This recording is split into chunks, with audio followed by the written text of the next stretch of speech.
royals. We've not done that for a while, but I'm delighted to say it gives me an excuse to talk to Talk's royal correspondent, Rupert Bell. Very good morning to you, Rupert. Good morning, Julia. Are you feeling tired and emotional this morning? I've got not emotional, because I have to say that's the first time I've ever seen my husband watch football without a beer in his hand. But it was 5:30 in the morning, so maybe a little early even for us. But certainly tired. Now I wonder whether Harry's going to be tired, get a bit of jet lag when he arrives in the UK. There's been all this toing and froing and umming and ahhing about will they, won't they? He's coming over to the Victor's Games. Is Meghan coming? Are the kids coming? Are they going to be reunited with their grandfather they've not seen in 4 years? What's actually going on? No, I don't think anyone knows. I think the royal household are just tired with it. By all accounts, they offered accommodation. He then ummed and ahed. In Buckingham Palace as well. Yeah, and then they ummed and ahed, and they said, well, you've now told us too late. And also, they've got the thorny question of this court case, the verdicts coming out that he was obviously been involved in. We're going to hear the details of what the verdict is tomorrow. Explain what this case is. Well, it's basically related to going against the Daily Mail and phone hacking and finding out information through illegal means. And we're going to get the result of that tomorrow. Yeah, tomorrow. And also, if he was then staying in a royal palace, then that all makes it sort of slightly uncomfortable for the king. So there's that element too. But actually, if you look at it, 1 minute the children are coming, 1 minute they're not coming. It is, I mean, EastEnders couldn't write this script. It really is just a soap opera that Harry's creating because he ums and ahs and thinks he's needs a sort of designer bells and whistles security. Yet you can see other members of the royal family just get on with it. He's also citing that he can't bring them to London, but he could bring them to somewhere else in Britain. So where does the security threat suddenly go easier? And that I find a bit confusing because it's not entirely clear whether Meghan and the kids, whether Archie and Lilibet are actually going to come to the UK, but then they'll go and visit Diana's grave at Althorp and things like that. But here's the thing. You know me, look, I'm a Republican, okay, and I'm not a fan of how Harry and Meghan have behaved, and you know that. I still think he should have proper security. When we're talking about them getting proper security, we're talking about having someone there with a gun. He's clearly a kidnap threat, but given that he is an heir to the throne, very high profile, and he fought in Afghanistan for his country, and the kids. I mean, it seems to me that would be utterly reasonable for him to have that security. I've got no issue with that, and he's been battling with His Majesty's government on that as a security issue. I've got sympathy for him on that. Although I don't know why someone who's worried about security is living in California. Doesn't strike me as the safest place to live with your children. But there we are. Well, this is the problem. It's not the King's decision. It is the Home Office's decision as to determine the security threat that could be around Harry. You can rest assured he won't be just left to flounder in this country without any security, because the last thing they need is something to happen to him. Well, exactly. What we're saying is the sort of bells and whistles, full-on security the working royals have. And that's what the Home Office, have to decide. Of course, they'll be working out whether there's a threat.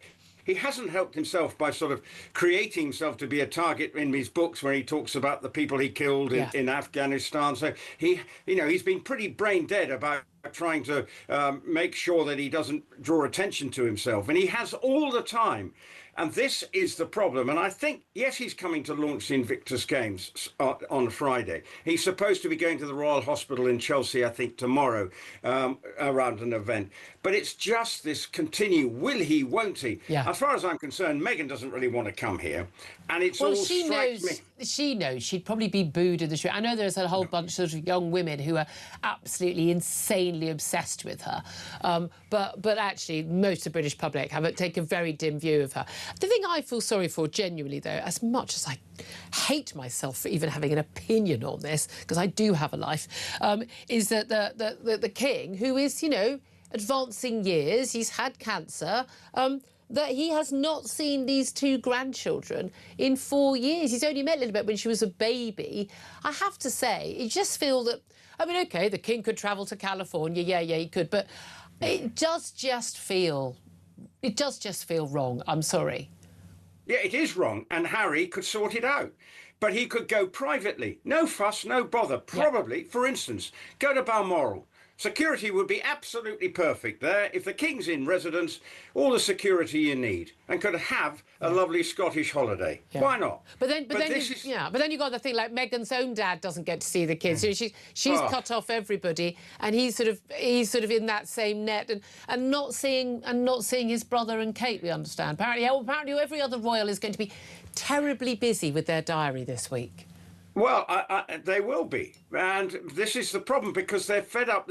They just worry that then they see him, and then the next minute Harry goes and bleats to one of his favoured media outlets. Yeah. I think it's going to be interesting when this verdict comes out, because if it's against him, that will be a problem for him. Because he's settled everything else, hasn't he? For large sums of money, we believe. I think so, but this is the one that sort of could define the whole thing. And so for Harry, tomorrow is a big day, but you just wish he would. You said you were coming, just come here, sort it out. Yeah. And I think that's the frustration for the royal household, and because he suddenly thinks he's a special case above and beyond everybody else. There is also this issue, isn't there, where there's constant bleating and moaning about his terrible lot in life. Look, it's terrible his parents divorced, terrible that his mum died. I think it'd be terrible to be born into a royal family, wouldn't wish it on my own worst enemy, to grow up with that fishbowl, awful everything. But it is just like, a lot of people are really struggling with their daily lives, putting food on the table, dealing with, ill health, looking after, elderly parents with Alzheimer's. So, people are dealing with stuff every single day. And there he is, multi-millionaire with his health, married, wife, 2 kids, and he's whinging and moaning. And there does come a point where people are going, seriously, be quiet. You're absolutely right. Finding freedom, he said when he went, we're off now on our freedom flight. Give me a break. If you've got their freedom, then act like you've got your freedom. That's the way I take it. At the moment, it feels like he can't let go, and he wants to be treated as some really special case. And I have a degree of sympathy on the security thing. Nothing must happen to him, and I'm sure they won't allow something to happen to him. You'd hope not. But I mean, meanwhile, hopefully Meghan's going to sell some more jam, and that's the important thing. Let's talk royals. You know how much I love doing that. Former head of the Royal Protection is Di Davies. He joins us to talk about Prince Harry's latest trip to the UK. A very, very good morning to you. Oh, good morning. Lovely to be back with you. Thank you very much for joining us. Well, Prince Harry, I'm sure that's what he said to his dad on the phone. Prince Harry is back in the country. This was a long-planned trip. It's a year to the Invictus Games in Birmingham next year, so he's over here promoting that. But the plan was he was going to bring his wife and his 2 young children. They were going to be reunited with their grandfather, who they've not seen in 4 years. Given their young ages, that is literally a lifetime, certainly for the youngest, Lilibet, but also for Archie. Lots of discussion about where the prince and the family were going to stay. By all accounts, offered Buckingham Palace, which I think are rather, a peace offering, an olive branch from the king. But apparently, according to 2 different versions, one is that this offer was rescinded because of his court verdict likely we're expecting today over phone hacking. And the other is that, well, actually, he'd said yes, no, dithered, and then said yes too late for arrangements to be made. This is the bit I don't get. Buckingham Palace has got, what, 52 bedrooms and quite a lot of staff. Even at the last moment, could they not accommodate at least 1 room for Prince Harry? Well, good morning again. Yes, of course they could. There are 775 rooms in Buckingham Palace and X amount of suites, which I would have thought could be put ready in a matter of hours. So I don't know what this is about. I suspect there's a lot more underneath the surface going on. It's turned into a debacle. As always.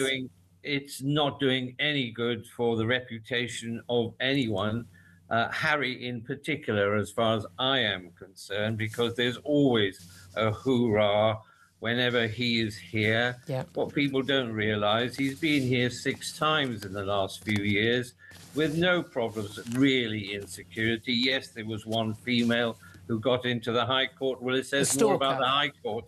It says more about the High Court security than whether he needs full-time 24 armed protection. That's what it all comes down to. If he's in a royal palace, there is protection there. If he's coming to a state occasion, there is protection. But he's not entitled to state-funded protection on this. Now, this isn't really about the funding of it, is it? Because they obviously pay for their own protection 24/7 back in Montecito in California. Realistically, this is about whether or not their protection can be armed when they're in the UK. Yes, and that's the truth. And as I've said on your programme and others, you know, the last time armed officers were required was in 1974 when Princess Anne was attacked by a lunatic. And unfortunately, 4 people got shot. But that's the last time. The truth is that this would have been looked at very carefully. Evidence would have been given in the court cases on camera, so you and I would know what was said. And then it's been looked at again. Now, I understand he would like it, his ego would like it, and I've no doubt his wife would like it, because they are, as I've said, and I'm not being rude, butlers with guns. You know, they make things happen succinctly, quietly.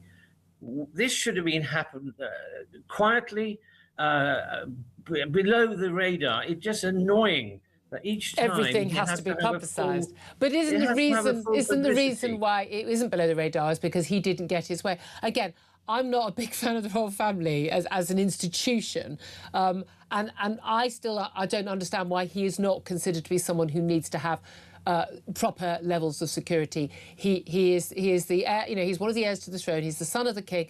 He is a very famous figure. His family, he has had threats. His family's had threats. And he fought in Afghanistan for us. I'm sorry, it seems to me that, you know, he's clearly someone who would be at risk. I think it's a legitimate thing for him to have is security, armed security, when he's here in the UK. Well, I respect your point of view. What I would say is there is a structure and system that applies to him. It applies to other members of the royal family. And I assure you, if there was any inkling, real inkling, not made up stories, etc., by some, that there would be a real threat, then he would get it. And of course, if he stayed in royal premises, he would get it. The truth is, as we've seen in Europe now, he can slip in and out of Europe. He can go to various places without armed security. So what I'm trying to say is, in this country, compared to LA, where in the last 5 years there were half a million violent attacks. This nonsense that this is a dangerous place is that nonsense. That is a fair point, isn't it? Now, there's no doubt at all. You know, he's still quite a popular figure. We've known him since he was a child. Is he really? Well, I mean, not okay. He's one of the least popular royals now, but there are a lot of people who still, you know, grateful for his service to his nation and feel sorry for him. We remember him walking behind, you know, his mother's coffin. There's still something in our hearts, I think, for this little boy that we knew.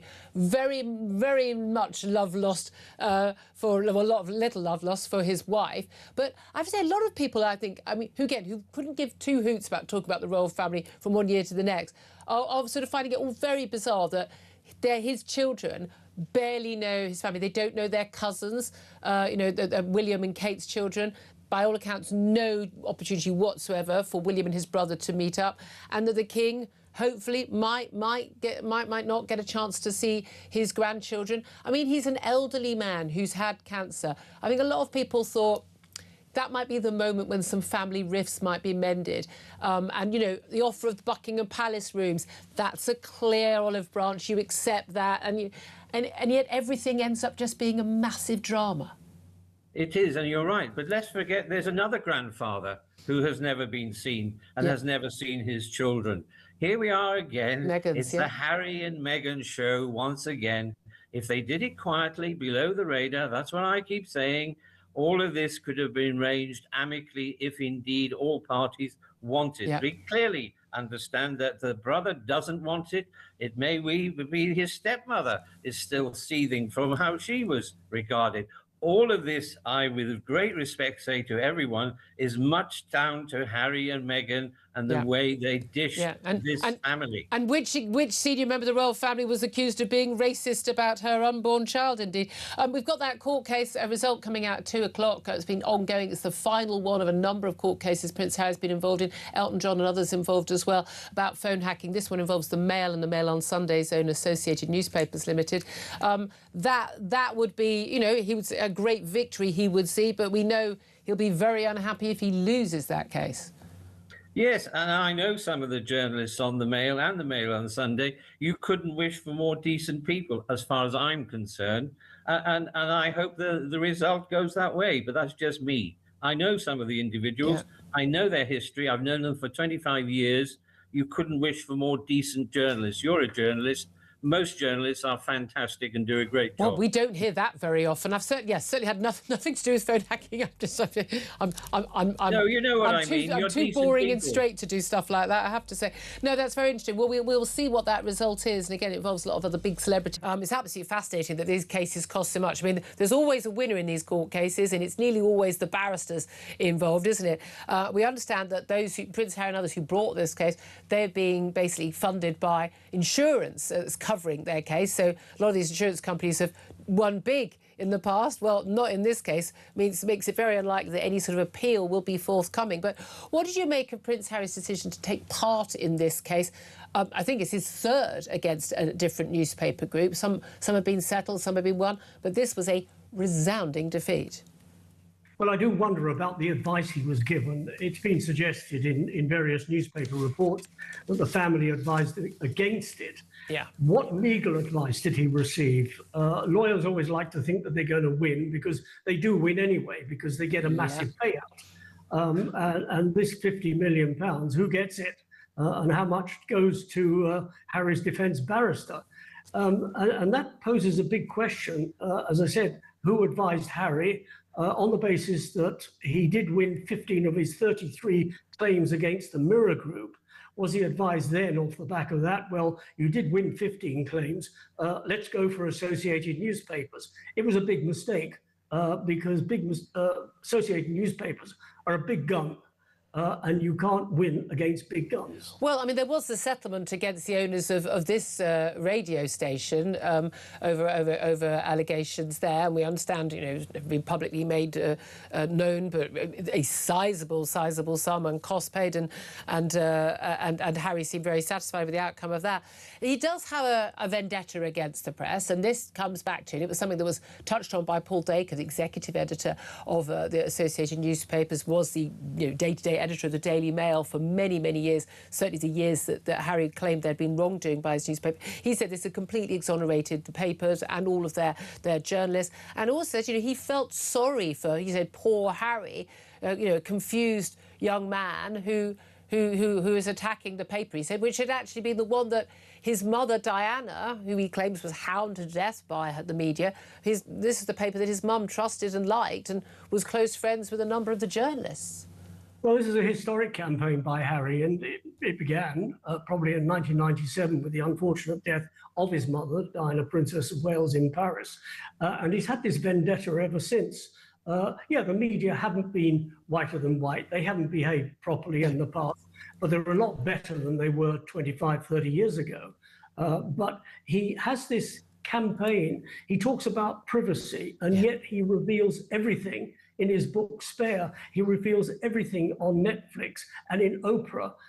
So where does he draw the line with privacy? It's okay if I say it, but nobody else is allowed to say it. Well, and you're allowed to invade your own privacy. We know that. He's allowed to write books about himself or Netflix documentary. He wants to. I mean, again, for me, it's someone who said they want their privacy, and here's the moment after I just proposed to my wife. I mean, good Lord, could you not keep that as a private moment between you and your closest loved ones? But the fact that he also invaded the privacy of the King and his brother, the Prince of Wales. I mean, really outrageously, and his sister-in-law, Kate, and by all accounts, I mean, Harry lived with William and Kate in the same, apartment, in the palace, Kensington Palace at one time, didn't they? They were so close. He was newly married, but she was like a sister to Harry. And we know there's no love lost between the couple and him now. But repeating text messages, personal moments, accusing his brother of, of violent assault.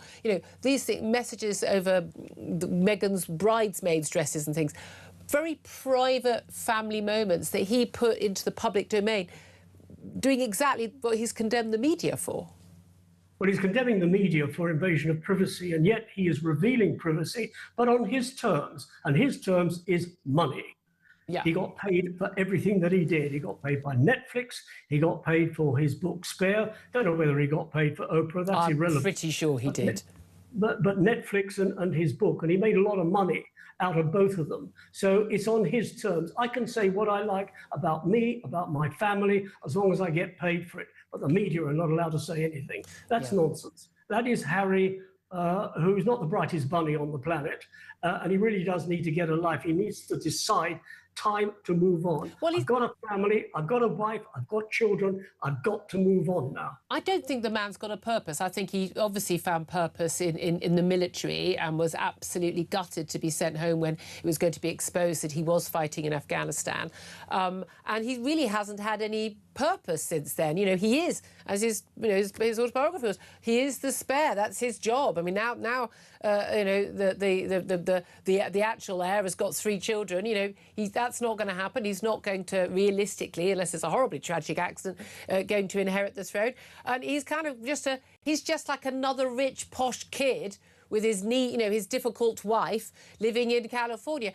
Is this all about money fundamentally? This case is against the media. That actually he's got a very expensive lifestyle, very expensive wife, and they expected it in a certain manner, and they are going through cash like something else. They're not making the money from the contracts that they thought they'd make. He made a good load of money from his book and Netflix contract originally, but a lot of these things, they might be front loaded, but they're not worth the 100 million plus that many people thought they were going to be worth. And actually, he just wanted to bring this case because he wanted some money.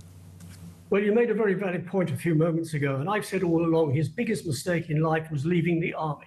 To him, that was a purpose in life. To him, that was family. Yes, he had his blood family, but he had his military family, and Harry is a military animal. And his biggest mistake was walking out of the military 10 years ago. Since when, he has not had a purpose in life. Yeah, he can't help his wife sell jam, because he's not selling anyway. And the only thing that he's actually done, and he didn't do it, he had a ghostwriter, was his book. Well, then there's the Invictus Games, which is a magnificent achievement. But again, that's not a full-time job. He's got staff for that. It is a terrific incentive. It's a terrific movement, and it fits purpose for veterans to put them back on the road to being part of the community. Because when you get PSTD and you're injured, it does affect you mentally. And Invictus has put people back in very much like the Conqueror Games in the United States. So that is a purpose, but it's not 24/7 and it's not 12 months of the year. Exactly. It's pity. Do you think that Prince Harry's now, he may or may not see the King's not going to get to see his grandchildren that he barely knows, he wouldn't even know what he looked like, he wouldn't know what they look like. Do you think he's just going to slink back to California once again with his tail between his legs? Well, he's eventually going to slink back to California and lick his wounds. And everybody, you mentioned just now about reconciliation with his dad and his dad seeing his grandchildren. Everybody's forgotten about the other side of the family.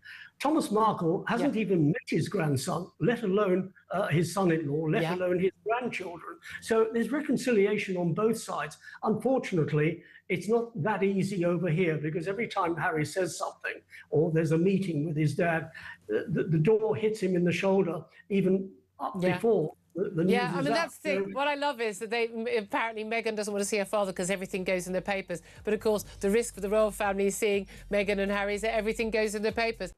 Meltdown in Montecito as Meghan Markle and Harry unravel over their all-consuming obsession with security amid growing fears for their sanity.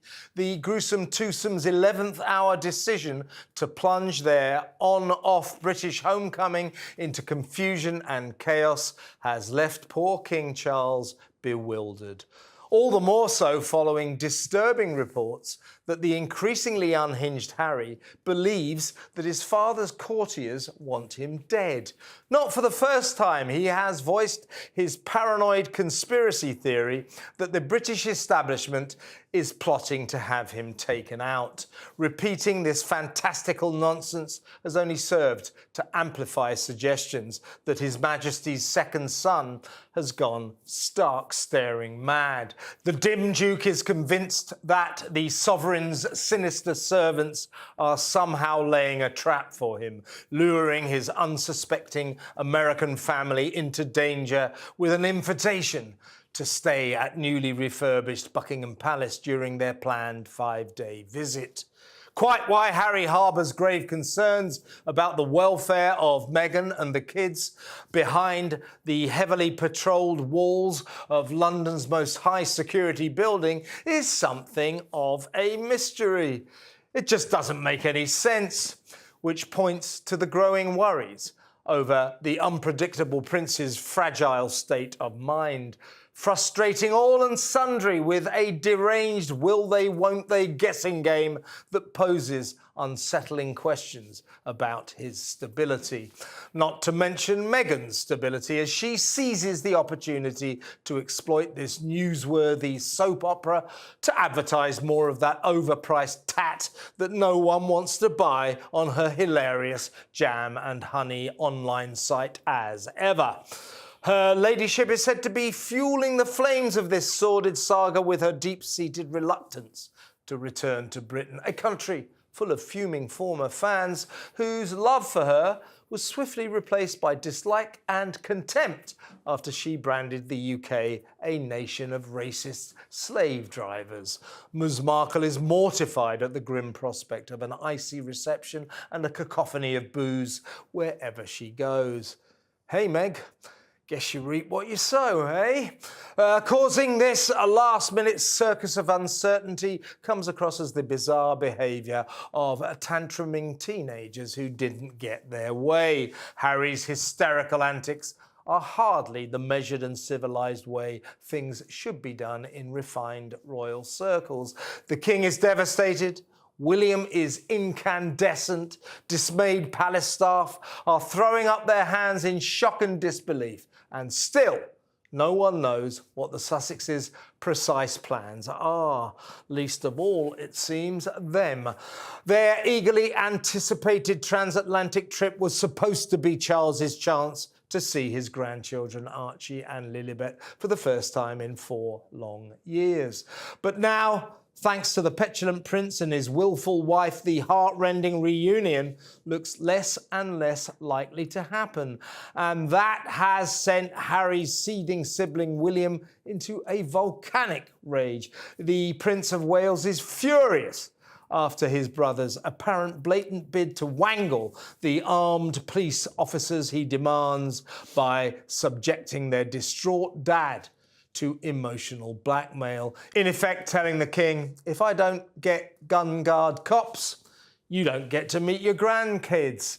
The plot thickens as it transpires that stories planted in the press that royal security chiefs were set to change their minds and provide Harry and his family with 24/7 bullet-backed safety were just that, stories. In fact, despite the Sussex spin machine's efforts to persuade us otherwise, the initial conclusion of the British government's Royal and VIP Executive Committee that Runaway Harry and Hollywood wannabe Meg do not qualify for taxpayer-funded security has never wavered, because the dismal duo neither warrant nor deserve it. The desperate Duke and the difficult Duchess remain welcome to pay for their own safety arrangements and will be guarded by police whenever they are in regal residences. But Harry's multi-million-dollar legal battle to garner the same comprehensive deal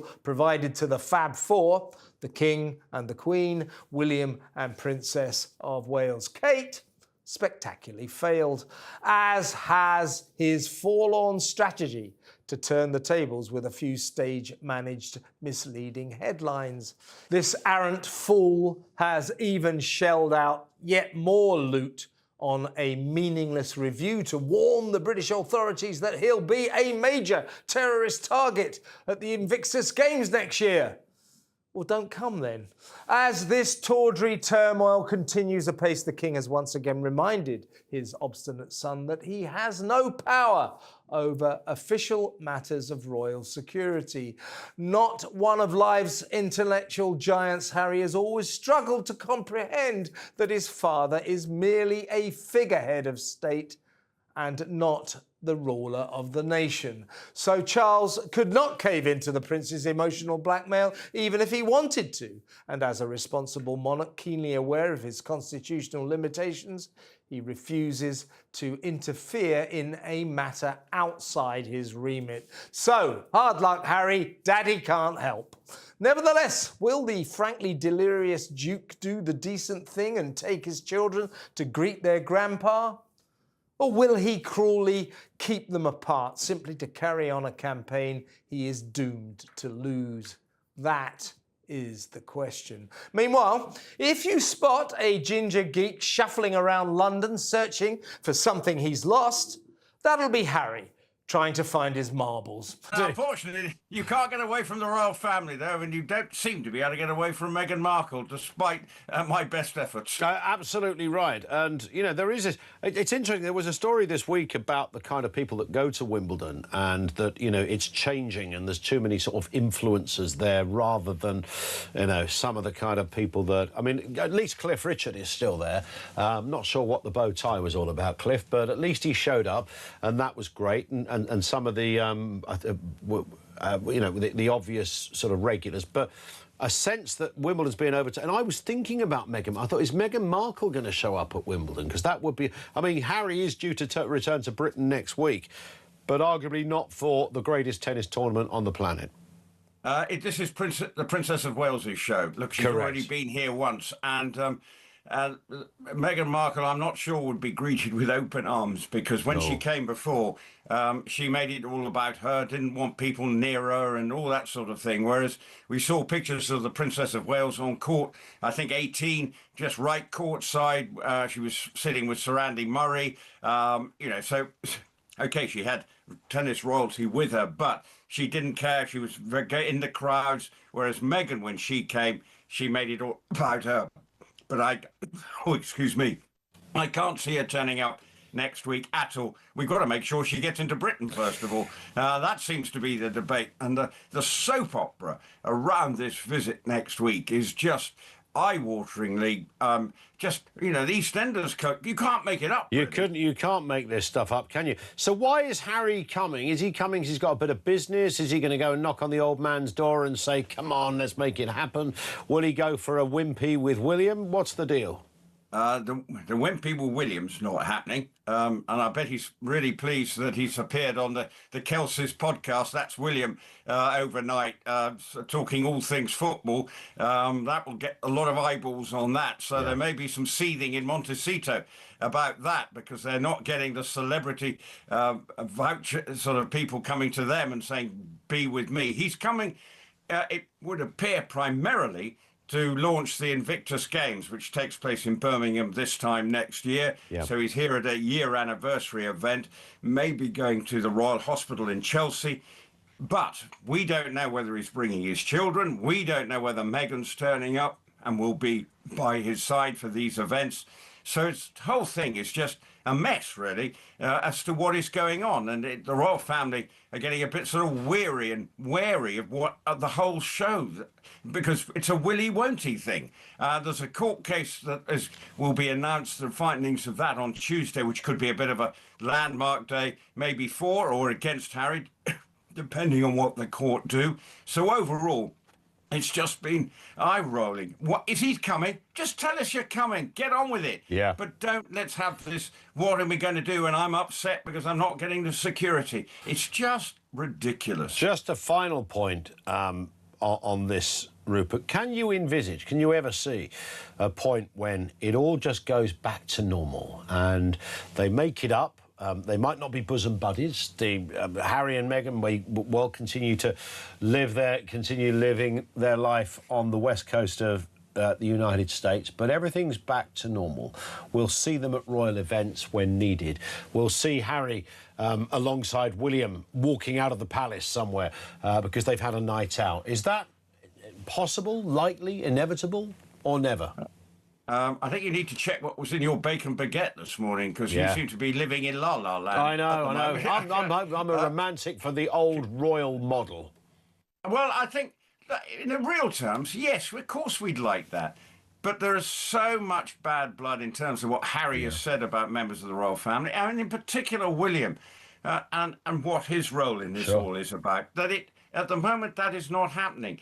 What we need to see is that when they do stuff, there is not this, as I say, soap opera surrounding whatever they do, because they just want them to get back to normal, as you say. No fuss, no bother, nothing gets leaked to the press, You know, nothing is revealed out when it shouldn't be. So yes, but that is a long way down the line. So not at the moment. And this week, showing what's coming up next week, just reflects the fact that there's a lack of trust between all sides. So if he's coming, I hope he's able to do good work for the Invictus Games, something I think is it's a wonderful thing that has been done to help serve his people sort of rehabilitate and give them some challenges that helps with their rehabilitation. And if he is going to the Royal Hospital at Chelsea and supporting Well Child, things that are close to his heart, then let's just see it happen. Let's see the good of Harry, because when he was in the royal family, he did make a difference. But unfortunately, over the last few years, that good work has been undone, and there's so much negativity around him of his own doing that is frustrating one and all. What do you make of the news that Harry will now not take Meghan and the kids to London as part of his UK return? I think they all need to grow up. The fact of the matter is that the king has not seen his grandchildren now for many years, and this is a window of opportunity. We don't know conclusively how well the king is, and I don't want to start any speculation on that front. But we know that his cancer treatment is ongoing, don't we? We do know that he is continually being treated, and this is a window of opportunity for him to see his grandchildren. In some respects, it's now or never. So I do not understand either side, actually. I don't understand Harry and Meghan kind of standing firm on this and insisting they have to have people pay for security. They're living in a secure and protected building while they're here. They should pay for their own security, or indeed, the king could stump up the cash and pay for the security. The fact of the matter is that you can't sweat the small stuff when the stakes are this high in terms of family relationships. They should come on this visit, and one way or the other, those grandchildren should be meeting their grandfather. It's not even a subject that should be polarising opinion on whether we do or we don't like Harry and Meghan. Are they grifters or are they not grifters? At the end of the day, the important thing is the grandchildren meet their grandfather. And Linda, my viewers and listeners will take none too kindly to paying for armed royal protection for Harry, given that he's no longer a frontline serving member of the royal family, given that he relinquished his elevated position as the Duke of Sussex here in the UK, and yet, he pursues a private life, but now he wants the trappings of being a royal. The public are not having this. I agree. Look, I agree with the public. I don't think the taxpayer should be footing the bill for this at all. Either he should or the king should take part of his considerable earnings and pay for, out of the Duchy of Cornwall, and pay for security himself. That's what should happen here. At the end of the day, though, I think that there is a security threat for Prince Harry when he comes to this country, and Meghan, and that he can't do anything about that. He's not someone who's built a public persona. He is someone that was born into a family. He can't get rid of being a member of the royal family. You know what I mean? He needs to. It's true. We need to sort this out. And that is the paradox of this story. But it also demonstrates to the palace that you just can't do business with these people, can you? With Harry and Meghan, any interaction at all always seems to end in tears and in negative headlines. Yeah, because of what I'm saying. That it's not just the general public or the viewer or the listener that turns this into a polarised debate. It's the two camps. It's not so much King Charles. It's not so much King Charles. He doesn't enter the public debate at all. But Harry and Meghan, even unconsciously, even if it's unconscious, are driving forward a polarised debate in this issue when what really matters is family relationships. Meghan and children will not join Harry in London over safety fears. For reaction, let's welcome Talk's royal correspondent Rupert Bell. Good morning, Rupert. Good morning, Mark. What will the reaction be in the palace to the news that Harry will come to London alone? Well, I think it's just all part of this never-ending soap opera. Because will he, won't he? Who's coming? Will they come at the end of the week once he's concluded his business in London? I mean, the whole thing is just a mess of, let's be honest, of Harry's making. He's the one deciding that, yes, of course there will be some level of security, but he wants the bells and whistles version, which he's not going to get. And he seems to think that he won't be protected at all. Now, every assessment is made of if he's coming to this country, but Meghan, and he says, my family will not be safe.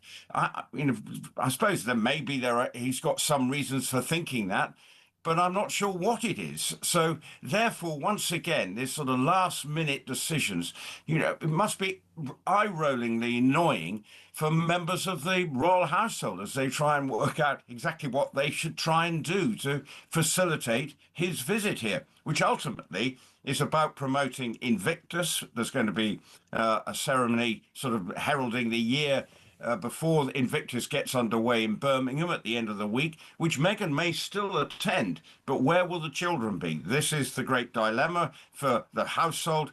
Can the king see his grandchildren? I've no idea, and I'm not sure. And Harry, of course, there's going to be the announcement of the court case against the Associated Newspapers. I think that's going to the judgment will come out on Tuesday, which could be a big negative for Harry if the course goes against him. So so everything is sort of up in the air again. It's desperately frustrating. And it's a reminder to the palace, to the firm, that you cannot do business with these people, Rupert. That if you have any kind of interaction with the Sussexes, it's going to end in negative headlines, drama, and a right royal circus. Well, yes. Well, I mean, it is so frustrating. It is a circus, and it's Harry's doing. We get sort of bits drip-fed to their favoured media outlets, which just adds to the, mess of the whole thing as well. So it just is one that there's no trust between Harry and the royal household, because they don't know what they're going to do. And until they learn to build some trust and actually try and do things under the radar, then the hopes of repairing the fractured relationships with maybe his brother and his sister-in-law just is not going to happen. And Harry has got to start reading the room.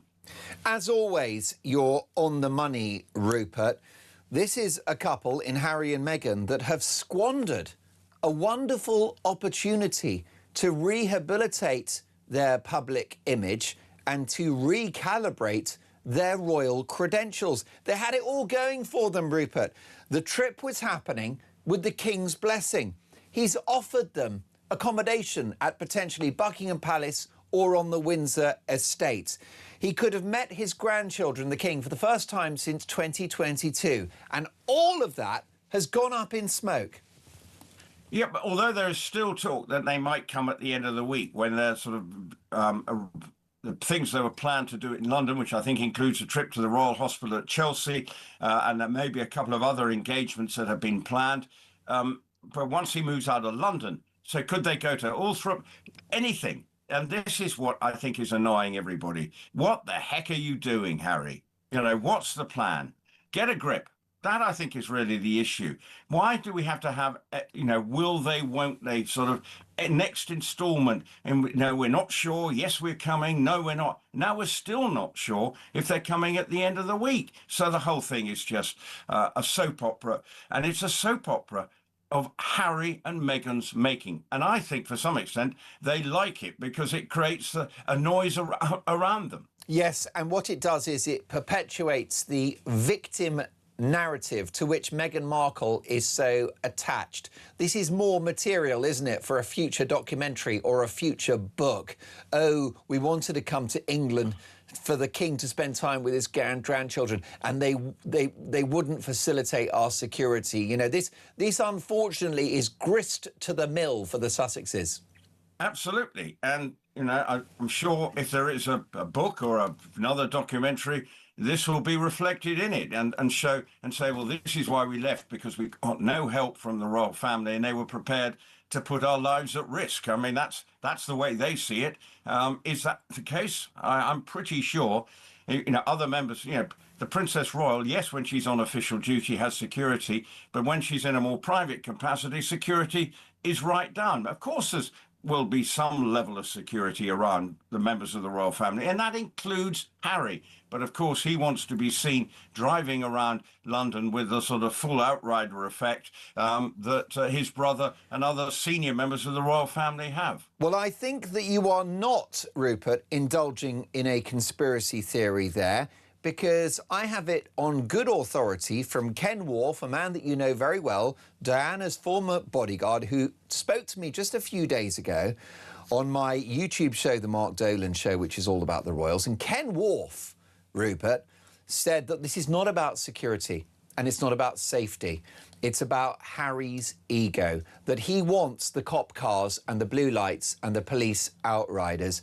Ken Wharf said that there will be the bodyguards of the Sussexes who will have a liaison with the UK authorities. He also said on the record, Ken Wharf, that there's no way that the authorities, that the police or that King Charles will allow Harry and the family to come to harm.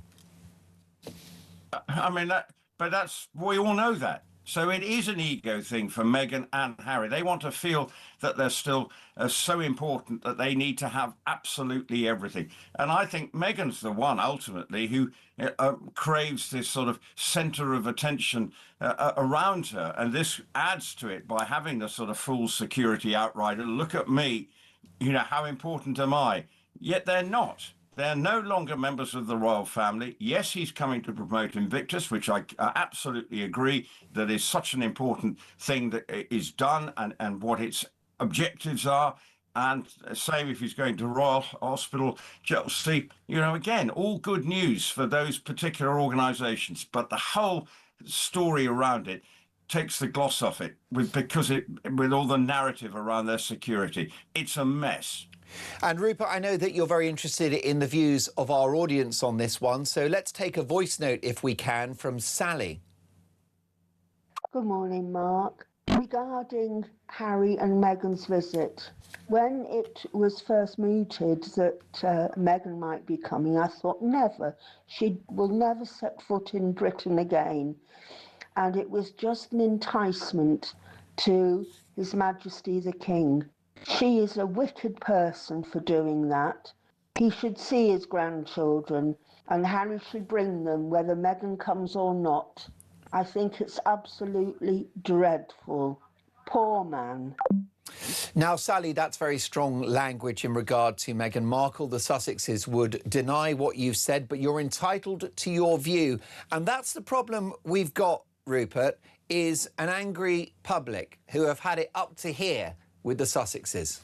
Well, it's just getting boring and tedious now. I think people are, just saying, oh, here we go again. It becomes a sort of, you end up just thinking, fatigued by the whole thing, because you can't actually think, there's always some drama surrounding Harry. Now, he would say, well, this is not my fault.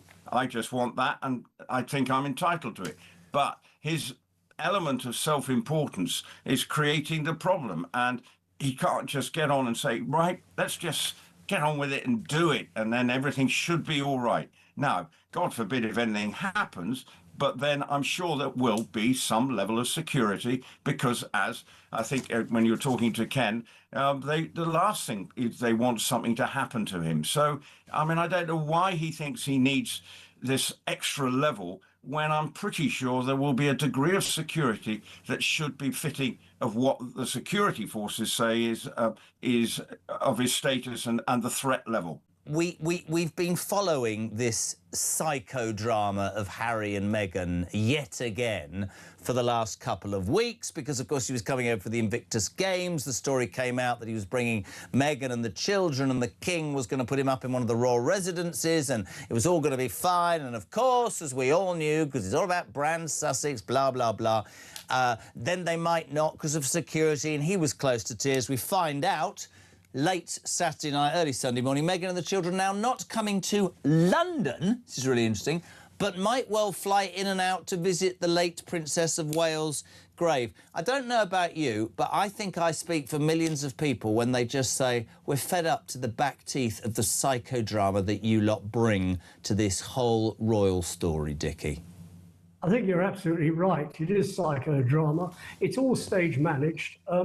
Harry's going on about security. He's saying the UK is dangerous. Well, if it's dangerous, you don't announce your plans in the first place, because you're announcing your plans to the enemy, the very enemy that security services are there to protect you from. So it's a bit of an own goal. I don't believe for a moment Meghan was ever going to come to the UK, let alone London. And everybody's talking about reconciliation.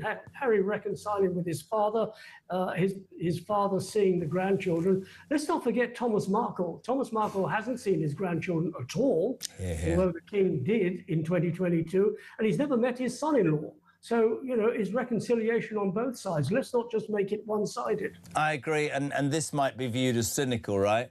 But I have absolutely no doubt that as the oxygen goes out of their attempts to make lots of money, because America, Spotify, Netflix, everybody's turned their back because they've seen this couple for what they are, the only thing that they've got left is to not ingratiate themselves, but have a little bit of a visit, be seen, because I don't trust them. I think it will be out there with pictures and everything. I think they've proven that. And, I get it. King Charles, probably not well, wants to see his son and his grandkids, probably has massive reservations. In fact, I was reading this morning, the royals have all sort of committed to keeping themselves very busy when he lands in the United Kingdom, presumably to keep out the way. You'd really like to tell him, wouldn't you, in the nicest possible way, mate, the people are done with it. There's been too much BS. And I'm with you, Dickie. I don't think she ever meant to come here. Not at all. Well, Harry's kind of lost his way, and he's desperately looking for something to do. And the only thing he really knows how to do, well, he knew how to be in the army, he knew how to fly an Apache helicopter, but he left the army 10 years ago. So now he's looking for something to do. They burnt their bridges in the United States. People have seen them for what they are. They're not making money anymore. They need to make money to pay for their lifestyle. How they're going to do this is anybody's guess. The closer they can get to the British royals, to the family, the more the Americans will say, yeah, well, they're still close to the family, we can still use them. But they're not close to the family, and people are running a mile from them. I think it's a very sad state of affairs that Harry has found himself in, walking out on the family as he did, in a fit of pique, saying, well, we can't get our way, we can't be half in, half out, so we're going to go out altogether. They went out with a bang. They made a lot of money for the first 2 or 3 years. Now, all of a sudden, they're not making any money. Not even the jam is selling. But this is the point that I don't get, that people don't like. You made an absolute pitch, you couple, that the reason... I've watched that Oprah Winfrey thing. I did television for quite a while. That was stage managed, but they called the British royal family racist. So why is it when the jam orders dry up that what they want is to be seen, or a picture or some news about, as you said, they're still close to the royal family? I think you've nailed it, Dickie. I don't think the royal family are close to them. I think that they have made their beds, and I think that lying in it, they've suddenly realised it's not as good as they hoped it would be. And I suspect that the entire royal family has massive reservations, because whenever they come, or whenever there's a meeting, it's released to the press. There's always somebody on behalf of them. Listen, if my dad was ill, I would come and see my dad without making a big fuss about it. He's making a big fuss about it because it's their oxygen. That's the truth. Well, everything they do, they announce it. They haven't got a very good communications team, because if you've got a good one, you don't announce it in the first place, because Harry is terrified bringing his family here. I don't know why. Yes, we do have problems, and it's pounced upon by our security services. But don't announce everything that you're going to do. You're going to come in, arrive quietly, arrive privately, make arrangements with your family to see them if they want to see you, but don't announce everything in the first place. It's fodder for the tabloid newspapers. It's fodder for those people who might want to do you any harm, might want to do your children harm. Just keep stum. You were trained to do that in the army. do it in civilian life. Couldn't agree more. There are some rumours about this next question to you. Apparently the rumours say that she might do a surprise visit later in the trip. We talked earlier about, you know, they might go to Althorpe, but I don't know how that's less dangerous, but there you go. That, again, to me, is just to create headlines. Either you're coming or you're not coming. By the way, love, nobody really wants you to come anyway. You know, it's a whole big PR exercise. If you're going to visit your deceased mother-in-law's grave, you don't announce it. No. You go. You go with respect and with dignity. Unfortunately, there is no such word as dignity in that family, and that's the problem of it all. And besides, you mentioned about the royals having engagements. These engagements were planned 6 months ago. They haven't just suddenly happened just because Harry happens to be arriving. They've been in the melting pot. They have a programme meeting at the end of last year. They say what they're going to do, and it's all put into the diary for the first 6 months of this year. They've had a programme meeting in May, which is put into the diary for the last 6 months of the year. So these haven't been suddenly arranged just because Harry is coming and Meghan might come. These have been in the melting pot for months. Do you think she'll ever come back? Final question. I hope not. Dickie Arbiter. Oh, Jesus. Anyway, an hour ago, they said Prince Harry has accepted an offer to stay at Buckingham Palace. He's been dealing directly with the King. Meghan's not coming. I'm not coming. I don't feel safe. Don't know if she sounds like that. Kids aren't coming. He's coming. We've had some breaking news in the last 3 minutes, though. Apparently he's not staying at Buckingham Palace because he did not give the royals enough notice despite accepting the offer. Now, that was on the Mail. Before, I haven't got a bloody clue what's going on, but I'll tell you who has also got much more of a knowledge about what's going on is the legendary royal biographer who's done her hair especially nicely this morning, Angela Levin. Good morning. Good morning. Right, first up, now let's get to the point. Did you stay up last night? No, what, to see the football? Yeah. I'm afraid not, no. I could have seen you with a Dubonnet in one hand and a cigarette in the other and a holder. My husband did, but I went to bed. Oh, was he excited? That didn't sound right. Yes, he was surprised. He didn't think they would win at all. Did he wake you up this morning and go, Ange, we won? No, he wouldn't do that. No, I'm fast asleep. Oh, there you go. Now, Angela Levin, I'm slightly confused. I mean, this drama, this bloody psychodrama with Harry and Meghan has been going on for a couple of weeks. Will they come? Won't they come? Are they coming? At the weekend, we heard she's now not coming with the children to London, in brackets, but she might go to Diana's, the late, great Diana's memorial in Althorpe, right? Althorpe. So presumably she doesn't need security in Northamptonshire, but she needs it in London. That's another debate. Then this morning we come into work, and an hour ago we hear that Prince Harry has accepted an offer to stay in Buckingham Palace, offered to him by the King, which I jokingly said is they've probably offered him that because nobody else stays there anymore. But we've just heard 5 minutes ago that the Mail have just said that he's not staying at Buckingham Palace because he didn't give the royals enough notice despite accepting their offer. Please shed light on this madness, Angela Levin. Well, I think he's playing tricks, actually. The more he could make it look that, one, the King is not helping him at all. Two, that he doesn't like the staff there. So he's making it extremely difficult to make things muddle things up for them. I mean, it is too disgusting for words. And I think that, well, he wants people to think that the King is not very important and he's more important. He and Meghan are much more important to get people to do what they want. And if they want to go here or they want to go there 5 minutes later, somewhere else, absolutely, because they're so important.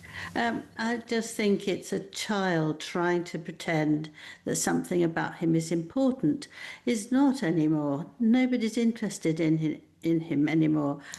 Very few people like Meghan, unless she's going to sell her jam or no honey, isn't it, this time? Oh, is it honey? That's what she's going to do. And I think that it's disgusting to do it. Absolutely. Well, it's really interesting because somebody said to me the other day, actually, which was really interesting. They said, oh, we very... I tell you what, I'm anti. I'm anti the manipulative duplicity. I'm anti the psychodrama. So I go, right, so if I'm Prince Harry, I've made my bed, fine. My wife, California. but I love my dad. I'm never going to get back into the position I was, but I'm just going to go and see him because he's got cancer. But I'm not going to make it such a pain. It always has to be so public. We know, don't we, that the royal family don't trust a word isn't going to be let out. So none of them want to spend any private time with Harry and Meghan because they think it'll be in the papers in a heartbeat. But the thing that really surprised me, I'm going to take her out of the equation and concentrate on him for a minute. I cannot believe his naivety, Angela, that he's still... I mean, we had a situation last week where they were saying, oh, he nearly cried because he feels so let down. The truth of the matter is, he's that stupid and thick that he cannot see that even, again today, he will, he won't, he will, he won't. The British people are fed up to the back teeth because they see him as entitled and arrogant and, frankly, sorry to upset everybody, a pain in the arse. Yes, but also, why should he take our money to pay for him to go round and have a nice time? They want to go and spend 2 weeks going round the UK. Well, that's his business. I don't want to pay from my money, what he wants to do. I used to really, really like him. In my 15 months of being with him to write his biography, I liked him hugely, and he's now just a wreck and awful. And what he wants to do is to win these things where he is going to go on and on and on and on until he sees his father, and on and on and on until he can rush around to the BBC and do another interview, which he did most. They don't trust him, the royal family, do they? They don't trust him or her at all. Well, they can't, because they have said, I mean, I know the King said to him, please do not, please make this between us, not anybody else. And he went straight off round to the BBC and complained about him. Now, you know, why should you talk to him? I just think the King's got to give it up. Camilla is very good at helping him, but saying don't actually too much, because he might disappoint you again. Here it is, you know, are you in, are you out? He's a king, he's got things to do. He can't just suddenly write in his book that, oh, must have my son here. You know, he's trying to pretend he's got some power. I do think we have to make the point, we made it last week. I get where the King's at, okay? I get that he's older, and he's got cancer, and he probably, on a one-to-one level, wants to, I don't know, put that to rest or have his say or whatever. But I suspect he's also intelligent enough to know, or if he isn't, he's certainly got William and his wife Camilla, who are not scared to tell him the truth, that this kid, this Harry, and I've heard all the, you should feel sorry for him. No, you make your bed, you lie in it. This morning, again, just to throw my show into turmoil, Prince Harry accepts an offer to stay at Buckingham Palace, say his sources. Then the palace go, well, actually, he's not staying here because they haven't let us know. Even that, and if you want, this is my other thing, Angela, without losing my head. He goes on and on about security and how difficult it is to bring his kids here. Then why the hell do you keep releasing your plans to the press at every toss and turn? Because that's half the issue, isn't it? Yes, it's the King would obviously like to see the two little ones because, you know, they're his children, grandchildren. Yeah. But you can't do that with someone like Harry. Harry wants extra special. Has he always been like that, Angela? No. I think it's Meghan nagging him beyond anything. And I think she screams and cries, that she did before she left the royal family. And I think that she just wants it all herself. And I think it's too disgusting. Is she a narcissist in your mind? Well, I'm not anybody who's a doctor or anything. I don't know. I just think she's awful in my mind. Let's do that. But with the children, apparently they were jumping about, really happy, so happy to see their grandfather. You know, well, they're not. Why do that for a child if they've done it? Apparently they kept on telling them all about it. So it's very upsetting for a child. This is the bit I don't... But Angela... Or they couldn't care less. Why are we having... Not you and I... Why is... You know all this, are they coming over, we haven't got enough security? She thought the British royal family was racist. So why are you even bothering to come, love? Why don't you do one? Because she wants to sell her jam and her honey. That's it. Jam and honey. Listen, this is just in from the Daily Mail. Another update on Prince Harry, who said Well, his people said he's staying at Buckingham Palace. The Daily Mail understands that despite repeated requests for clarity, no formal response from the Duke and his family had been received by the necessary deadline at the end of last week, because he's flying into town. I don't mean to be rude. Buckingham Palace, I mean, I like a bit of hoovering, a bit of dusting, but you've got to get that palace well sorted, and they haven't got it. The Times is reporting that the Duke of Sussex will stay at Buckingham Palace during his visit to Britain, but that's now been denied by the palace.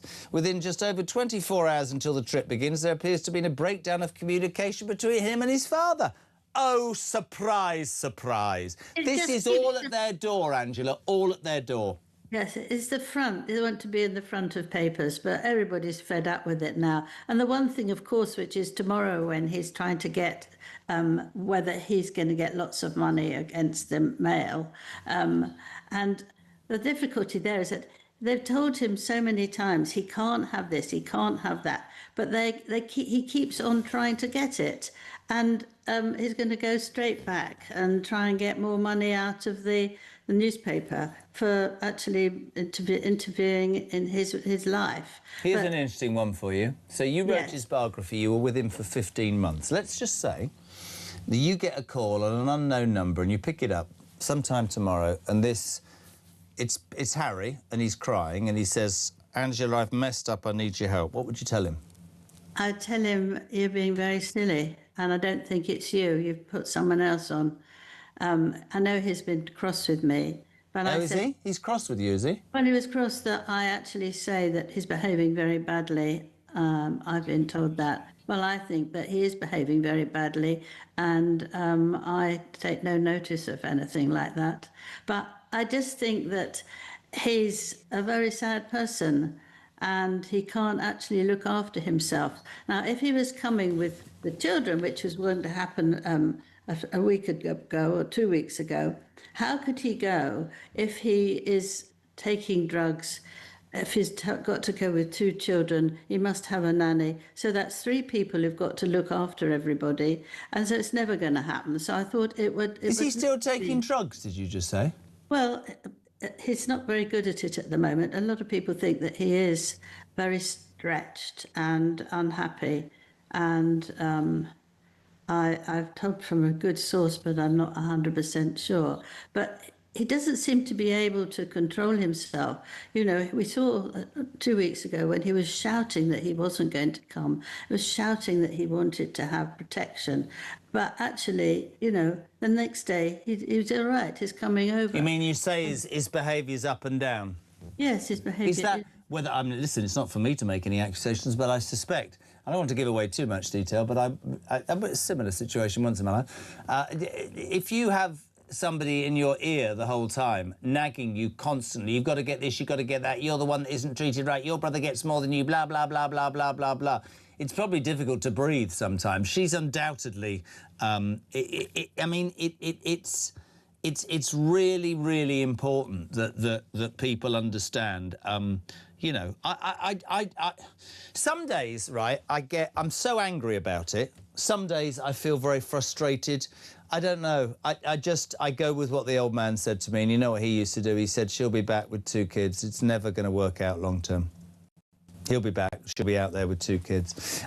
So essentially, just before you go, Prince Harry will not stay at Buckingham Palace because he didn't give the royals enough notice. I wonder how long it is. How long it is before the Sussex relief statement's going, "We've been denied access to Buckingham Palace because you hate us." Yeah, but you're right. But he's done this several times of not letting them know in good time. And he knows that he has to give the dates early because they have a lot of things to do. Yep. And so if he's doing this at the last minute on the same day, they're not going to have it. They don't have the staff. They don't have all the things ready for him.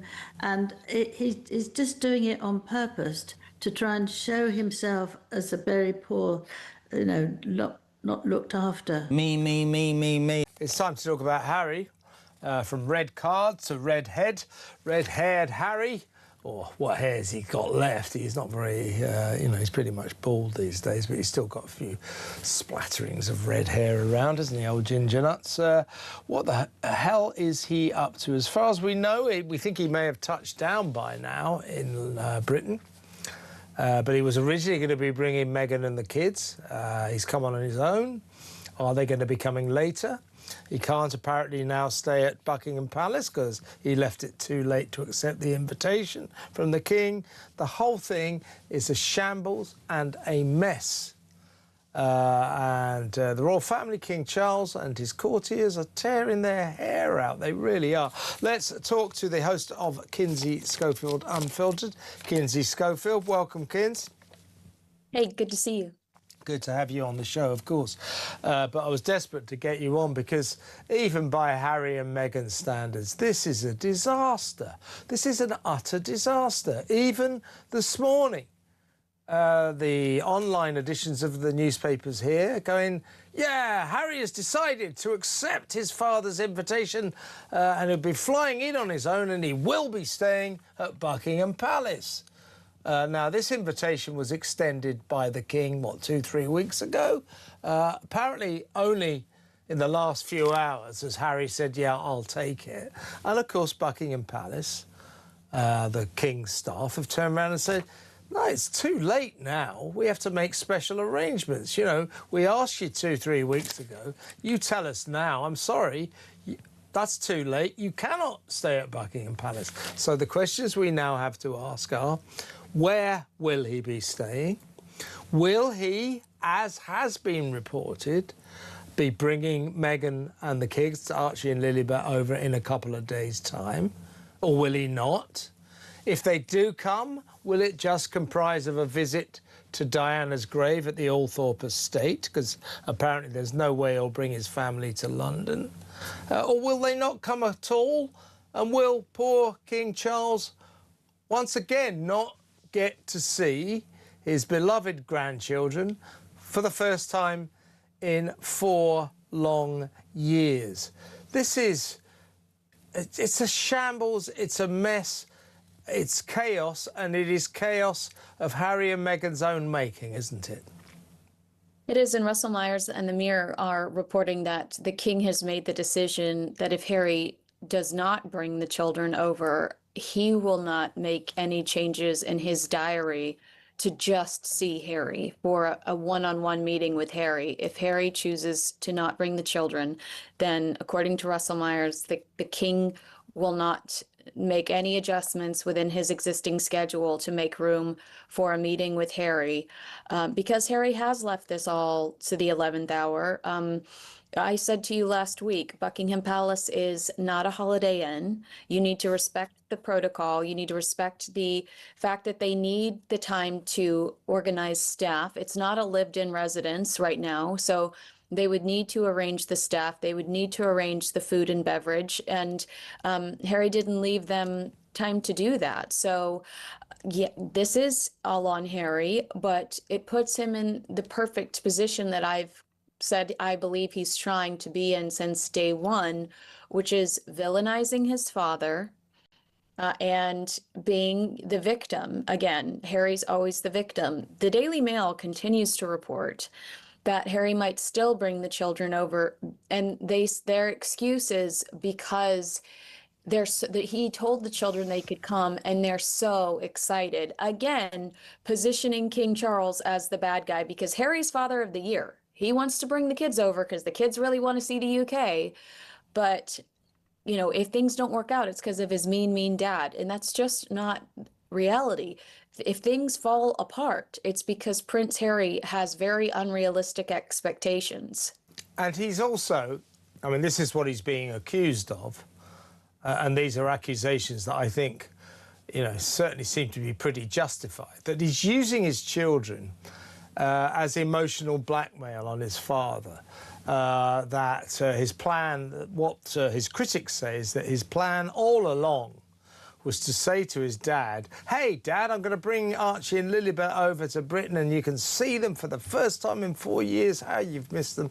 Won't that be wonderful? Charles, yeah, great. Why don't you stay at Buckingham Palace while you're here? That'll be fantastic. And then Harry turns around and says, yeah, but of course, you've got to organise me the armed police protection that I've been suing the British government about for the last 2 years. You've got to get me that, obviously, before I bring the kids. Charles turns around and says, it's none of my business. I don't make these decisions. It's not just none of his business, but it would reflect poorly on him as Harry is suing him, as the crown is, the ultimate, when it comes to the court system, it's the king's court, and so it doesn't just reflect poorly on him. And Katie Nicholl made a really good point to me today. Now, Harry's team said one of the reasons the palace gave them was that his court case is, we're going to get that verdict on Tuesday, tomorrow. And the palace said that puts the king in a very uncomfortable situation yet again with the verdict.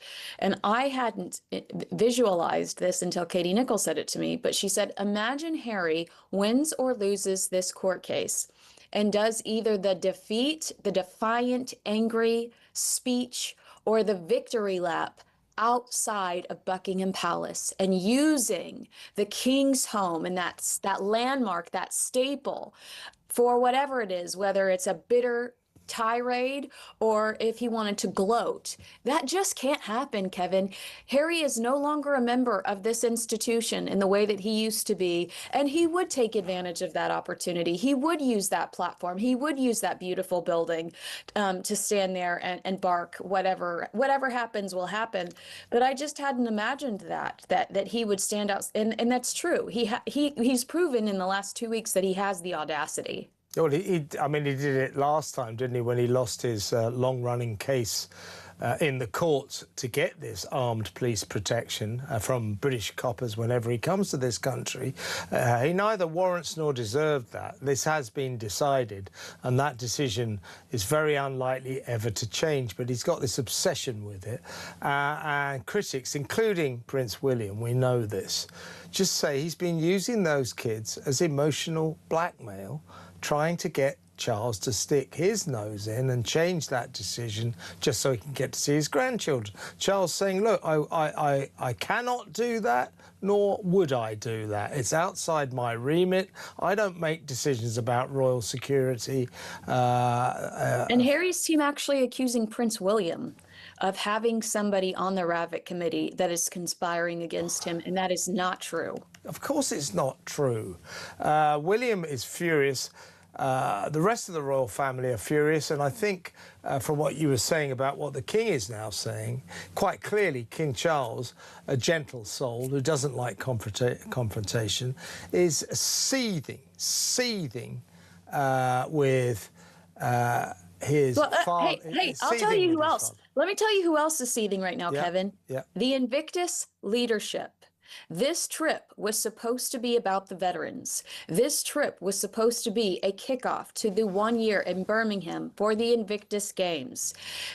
Senabale is currently suing Prince Harry because they felt like his behavior was so appalling, so inappropriate when he was still working with them. He's no longer working with them. And if you run down the list of their complaints, they say Harry and Meghan have become a distraction. Harry and Meghan's brand is so toxic that people no longer want to donate to us, no longer want to work with us. And are we not seeing the same reflected on Invictus today, this week, because of Prince Harry's actions? Because Prince Harry has made this a circus? We are. And it's my understanding that Invictus leadership was already not thrilled about the idea of having to deal with Meghan in London or Birmingham. And now they're especially distraught over the way Harry has handled this over the last few weeks, because it distracts from in a really negative way, from their ultimate objective, which is to protect these veterans. You'll be thrilled. This is literally just broken, Kinsey. The Duke of Sussex has arrived in the UK, a spokesperson for Harry has confirmed. So he's arrived on his own. Now, tomorrow, as you say, we mustn't in any way prejudge what might happen, but his long-running case against the Mail group of newspapers, the Daily Mail, the judgment on that, whether or not they used illegal methods to stalk him, to listen into his phone calls, etc. That ruling will be unveiled tomorrow morning. So I guess we can expect some sort of response from the Duke of Sussex about that. And then I guess, Kinsey, we just wait to see whether or not Meghan and the kids turn up We now know if they do, they definitely won't go to London, but they might go to Althorp to see Diana's last resting place. I don't know what the hell that is all about. But the King's saying, well, if you don't bring the kids, I can't be bothered to see you. The King, I think, joining William and the rest of the royal family in fury about this guy. Even the King has had enough, right? I mean, the back and forth this morning regarding Harry's, whether he was staying at Buckingham Palace, and then the palace having to correct the narrative and say, no, he's not. We have no plans on hosting him. This was decided over the weekend. And then Harry saying how disappointed he was in his family and in the palace for not giving him Buckingham Palace. He continues to embarrass this family. Obviously, the best thing for them is to continue to distance themselves from him, because he's proven in the last 2 weeks that he hasn't learned a lesson.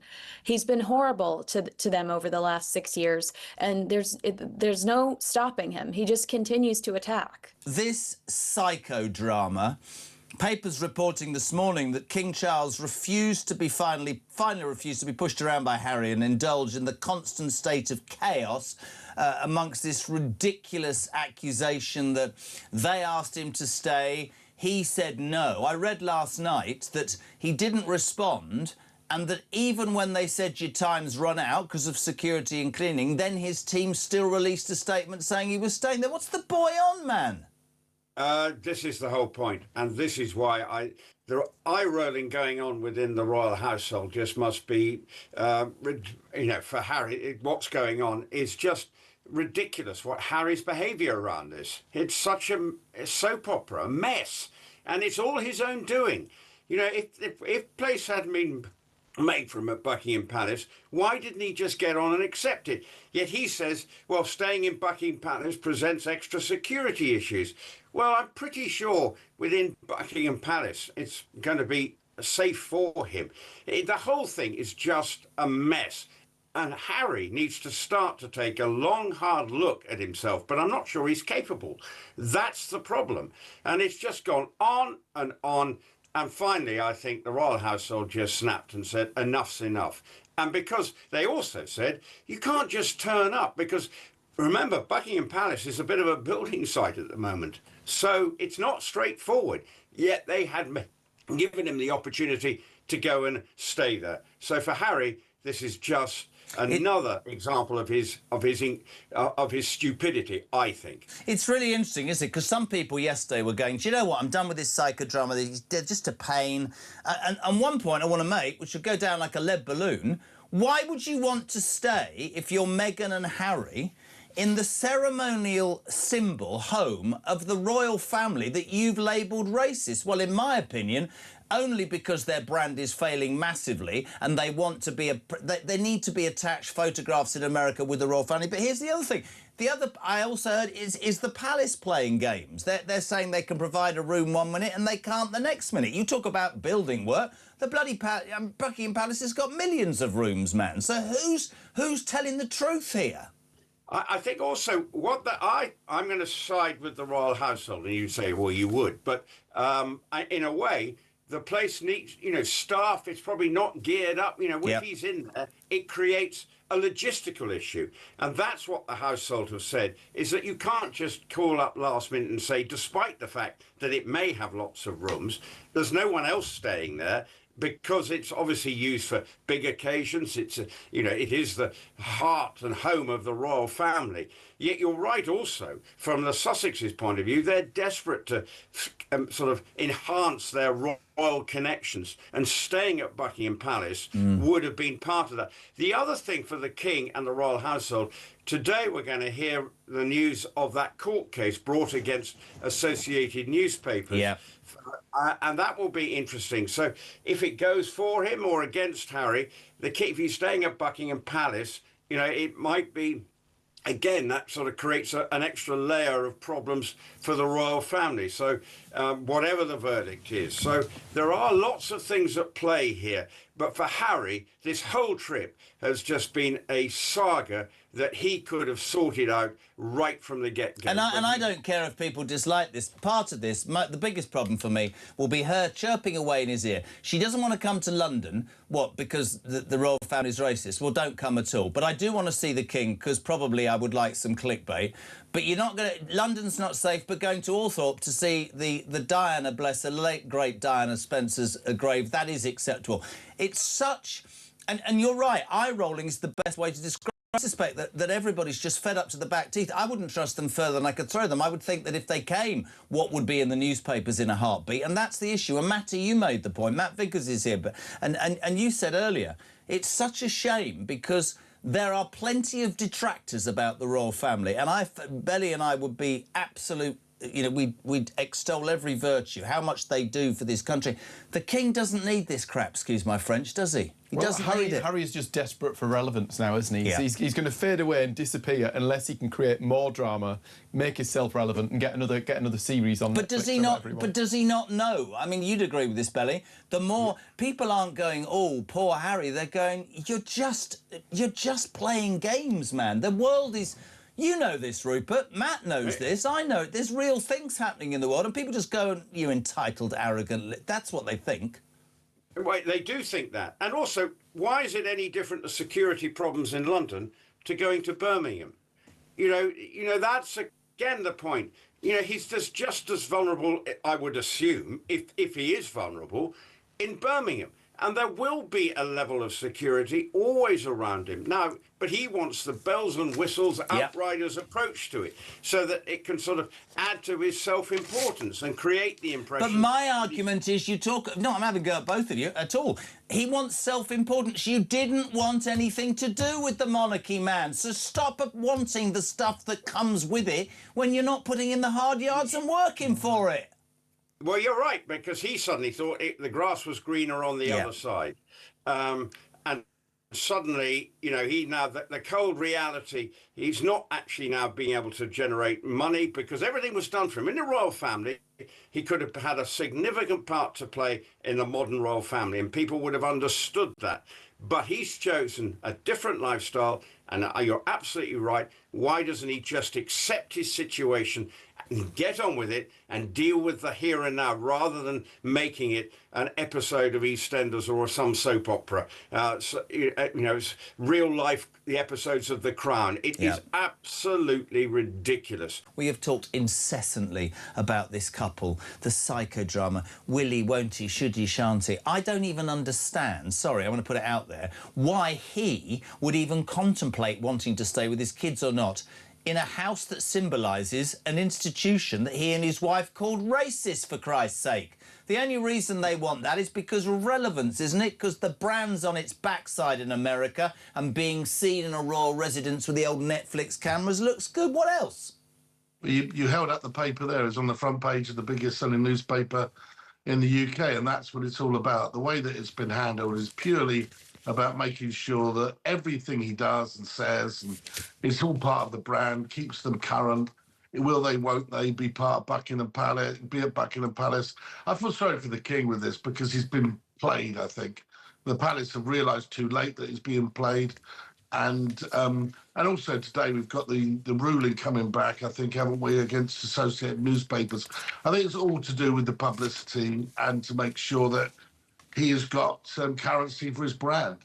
And what's really interesting is I'd read, and you can tell me whether this is true, that Camilla and William are as one on this and don't want the king to be pulled from pillar to post. Obviously, he's a father, he's not well, all those sorts of things. And it's difficult as a father to think your kids are manipulative little gits. But the truth of the matter is, hopefully the king will wise up, because nothing that this couple do, separately or together, ever leads me to think that there isn't some motive behind it, or there's a camera crew behind a tree, or they're trying to get a deal, Rob. Do you know what I mean? Well, the point with this really is that there's twofold. First of all, I think it is the courtiers have realised a bit too late, people like Sir Clive Alderton, a bit too late that Harry's playing them. And I think that they realise that you can't get involved in a situation whereby you could undermine the king's position constitutionally. And the reality is Harry's been suing the government over his security, and he's been he's dragging himself into this whole row. The king can't do that. He just can't get involved. Yet by offering him a place to stay, I think when he was told his grandchildren were coming, he was just doing the right thing. Look, if Harry is seriously worried about his security, where is his due planning? Where is his reconnaissance? If he thought there was a chance he wouldn't be coming to Buckingham Palace or staying at royal residence, where's all the planning for this trip? It seems to me highly suspect, because if he was coming to do this trip and he hadn't accepted the accommodation, what other plans has he got in place? What has his own security done? And by the way, what about the question that she, of course, Madam Nightmare, she's not coming to London because it's not safe, but it's safe to go to either Birmingham for the Invictus launch or to go to Northamptonshire to see Diana's grave. So who made that decision, that if they're going to be allegedly under pressure or attacked or whatever, who says that they're not? It's ridiculous. It is a game, right? There is no pre-planning gone on here. It's all a load of nonsense. And you're telling me, well, they're somewhere, I think, are they with Elton John or in Portugal or whatever they're doing? So that's more secure than, a royal palace that they didn't accept. And also it's blatant rudeness. The bottom line here is if any of my kids said, oh, they're going to come and stay with, if my son said he's going to come and stay with me, he'll let me know. Yeah. It's just how well you're brought up. You don't, if I offer, say, oh, yeah, you can stay, and then nobody responds, then the chances are that they're not going to come. Absolutely agree. Where's he stayed, by the way? Because he touched down last night. Do we know where he is, or are we not allowed to say that? Exactly. We don't know where he is, but it does appear to be at Buckingham Palace or a royal residence. I'd love to don't go anywhere, Jobber. You're top man. Sophie Ellsworth, News Corp's Australia and Europe correspondent. What do the Aussies make of the debacle that is Harry and Meghan? Well, the Aussies aren't a big fan of Harry and Meghan. We just had that tour where, I don't know what it was, a pretend royal tour where they came out to Australia. But they are causing the royal family so much harm because these stories make all the headlines in Australia. And I think, Jeremy, what is really sad here is you have a king who has cancer, who doesn't get to see his grandchildren. Absolutely. And there's this media circus because 1 minute they're coming, they're not coming. 1 minute they're staying, they're not staying. Where is he? Could be in an Airbnb somewhere in London. Who knows where he is? But why not put a focus on his good work and stop all these games that he seems to play? I don't disagree with you. I'm not sure what good work. Just to bring Robert back in, and I completely agree with what you said. My problem is, apart from the psychodrama, and if I was in the royal family, I wouldn't believe a word they were saying because I think there would always be a motive. You want to what? Presumably see your dad because he's ill. You and I know, we all know this. If my dad, who was not here, was ill, I wouldn't. Why announce it in the papers? Why not just go and see him? This whole debacle is for publicity. And here's something Kinsey Schofield has been saying for months. 2 words. Thomas Markle. If it's about your grandchildren seeing their grandparents, you've left a man in a hospital and you haven't had words with him for however many years. Would you not agree with that, Robert? Yeah, but Jeremy, Thomas hasn't got millions of pounds, has he? So therefore, I think what we're dealing with here is a couple of have been described in the past as grifters, not inaccurately. I think that this is all about money. I think in the end of the day, they know that the king is not very well and he's probably not got a long time to reign. And they want to try and sort out their money. But in the meantime, they're trying to play the victims here. And it's just a debacle. I mean, the whole thing is a mess. It's like they're agents of chaos, they've been described as. The truth of it is, in all of these things, is that you've got the BBC going out live, saying, oh, they're staying at Buckingham Palace, and then having about less than an hour later having to say, no, they're not. I know, I was doing... counter-briefing and the briefing. How ridiculous is that making institutions in this country look? I mean, that's ridiculous. The BBC are buying into this nonsense that they're pumping out. How are you? I'm great. How are you?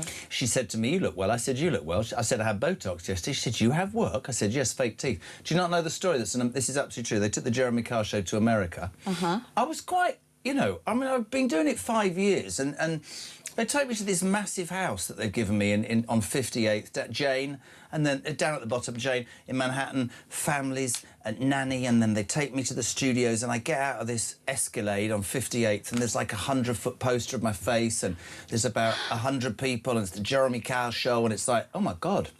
And I walked into this meeting two massive security guards who do things like this. They go, he's moving, he's moving, he's moving. Literally unbelievable, America. And we got into a meeting, and this bloke came and he said, I'm the production. Oh my God. And I said, sorry. He said, oh my God, no. I can't work with this. Oh my, look at his face and his teeth. Oh my God, no. I said, sorry, you're working for me. He said, darling, you need some work. This can't work. HD. Oh my God. So from that moment, my face has been frozen. I had all my teeth removed, and they're as fake as well. So I'm basically fake as anything. So and you had more security than Prince Harry. Ba-dum-bum. Ba-bum! How do we get there? Yeah, I was happy. Prince Harry is causing you sleepless nights, isn't he, Kinsey Schofield? He's keeping me pretty busy since I arrived. I knew last week that we would have the verdict in his trial against Associated Press. Newspapers, yeah. So that's, Associated Newspapers. That happens today at 2 p.m. But, you know, he has been playing the will they, won't they game, which we've discussed over the last 2 or 3 weeks now, whether he would bring Meghan and the children. So far, it's just Harry in London. However, he is still leaking to his favorite media entities that he is still considering Meghan coming, maybe appearing on Friday at his Invictus event, and bringing the children over to take them straight to Althorpe to see his mother's grave. So for people who don't know, and for people who are so, you know, switched off they don't even care, this story, right, yesterday on air, we announced breaking news that he was going to stay at Buckingham Palace, and 20 minutes later we announced breaking news that he wasn't. Mm-hmm. The story goes that there had been private connections between him and the King. He wanted to come and introduce his grandfather, Meghan Markle, the kids as well, and that his father had extended an invitation to stay in one of the royal residences. Which is true. His father had extended this invitation. There was a deadline, ladies and gentlemen, because you can't just go, well, I'm going to go and stay at Buckingham Palace to security and cleaning and all that sort of thing. Bits are open to the public. It's not a Holiday Inn. No, it's not a Holiday Inn. There's no fruit machine in reception. Been there a couple of times myself. And seriously, there's no carpet on the ceiling. And so, which there are in some receptions and some hotels. But there was this ridiculous scenario where the palace were accused of, oh, you're not staying there now. But the truth is he never responded. Well, the truth is he responded with a rejection on Saturday, and they said, great, we're taking that information back to the team. He came back later on Saturday and said, I've changed my mind. I just want to come for one night. And they said, you missed the deadline. And we were planning, we had a team, we were putting a team together for a family of 4, plus some, whoever else they wanted to bring. And now we're not going to readjust at the last minute for one night for one person. But didn't his team brief that he was going when he knew he wasn't? Yes, it's my understanding. Why would anybody in the royal family trust these two or that lot to not release? I mean, it's so toxic. And why would Harry, who apparently wants to be reunited with his father who's ill, in brackets, I think, sort out his inheritance, close brackets, put in place stuff that's caused... I mean, the British public have had it with them. Big time. And if I'm Invictus, I'm livid, because he's supposed to be coming over here to promote 1 year to Invictus, the big Birmingham Games next year. Is this all a ploy to make his father look bad, to manipulate his father to feel obligated to show up next year united with Harry at the Games, which I've heard forever is Harry's ultimate objective, to get that, you know, royal seal of approval by having members of his family at the Games? You know, is he trying to manipulate the family into feeling guilty or looking bad? I think I told you from day one, I felt like this was a setup to continue to villainize his father. And that's what yesterday felt like especially. Is he deaf to what people think, seriously? Is he... Do he and his wife not understand that the shenanigans and the psychodrama, as you quite rightly said the other day, that your average Briton, whether they're pro-royal or not, just see them as entitled, arrogant, pain in the backside? Sorry, I'm being honest, because if you wanted to mend your relationship with your father, who's got cancer, you do it privately. Everything they do is through the media to get clickbait, because their star has not just faded, it's been extinguished. Or to try to force their way. Yeah. You know, that is one of the suggestions yesterday. Did Harry come out despite knowing that it wasn't an option for him and say, I'm staying in Buckingham Palace, so that the king would go, well, I guess we got to give him a room. You know, I don't know what his motives are, but he's never been the brightest bulb on the Christmas tree. The other thing is as well, and I said it this morning, and I make no apology for this, this is an institution that they purport to hate, that is racist and uncaring and, what was it, all the things that they said. And yet you want to come and stay in one of the buildings that's probably the main symbol of the institution you find abhorrent. Well, and to your earlier point about how you can do things privately, Taylor Swift just had a wedding at Madison Square Garden. How was it? Did you not get an invite? I didn't get an invite, but, you know, if she is capable of keeping that a secret, if Harry Styles can jog to his shows, his sold-out shows at Wembley, and, you know, Prince Harry can meet his father privately, and Prince Harry can navigate around the City of London without being bothered. If Harry Styles can navigate around the City of London without being bothered, Prince Harry can. Well, let's be honest, nobody knows where he's staying. Do you know where he's staying? I probably shouldn't say. OK, no, don't say at all. I don't want to be responsible. What I'm saying is it's possible to keep it private. Yeah, it is. I think it is. Anybody with a brain cell, right, even Mark, is going to go, just a joke, it's just the way you were looking, is going to go, right, mate, you're making this all about you and we all know why. It's not caring about your dad. Do we all know why? Are we dealing with mental health issues at this point? Oh, see, this is where I get into trouble. No, you're just a spoilt, entitled brat. Do you want me to be honest? And I get... an older woman has absolutely waved her magic wand and whipped you into line. We've used that word before. And yet that you both have massive chips on your shoulder, whether it's because you're the spare or this, that and the other. You've done nothing valuable with your life since you met her or you did that. And your kids are drawn into it. There's no consistency to what they're trying to do or achieve. They become meaningless. And I am buoyed, and I make no apology for this, by Camilla and William, who have been very, very strong in their resolve to say to Charles, this is going to end in tears. I think this might be the final turn for the king, who'll just go, I'm not having this drama in my life anymore, I don't need it. I believe you're right, because yesterday was a huge sign of strength in saying, nope, he's not. So, you know, never complain, never explain until yesterday. Yesterday, they put their foot down and said, absolutely not, he's not staying here. Also, imagine if, whether the verdict comes down in his favor or not in his favor today, the visual of him standing in front of Buckingham Palace and making a speech or making a statement regarding that lawsuit would have been such a poor look for the king. And that is probably a reason that has happened, that he said no. And you're right, front page of the Sun today, King snaps back at Harry. And I think there comes a point, does there not, where we all just have had enough, or there's no way back. I don't know whether they don't have advisors or they're just plain silly or stupid, but I would love to say to both of them, do you understand what the British public think? Well, I don't think they do. They're going to find out. I mean, I think that if Harry does have any engagements where there is a crowd, that he will be startled by the negative response he gets. And also, very quickly, in a couple of minutes, apparently she might come. She might come on to Friday. go to Diana's grave. So it's safer in Northampton and Birmingham than it is in London, yeah? Well, and don't forget that Diana died the last summer she was on this earth because her brother told her, I can't protect you here at Althorpe. She wanted to stay at Althorpe, remember? And her brother said that that's not safe enough for you and your family here. Yet that's where Harry is considering his family's sanctuary. That doesn't make sense to me, but we might see her on Friday at the Invictus event, yeah. You like Meghan? You're going to go and talk to her, yeah? I would rather die in a fire. Right, obviously, don't quite know what to say to that. I will say this. Both of them have brought this on themselves, I think, by the way they've behaved.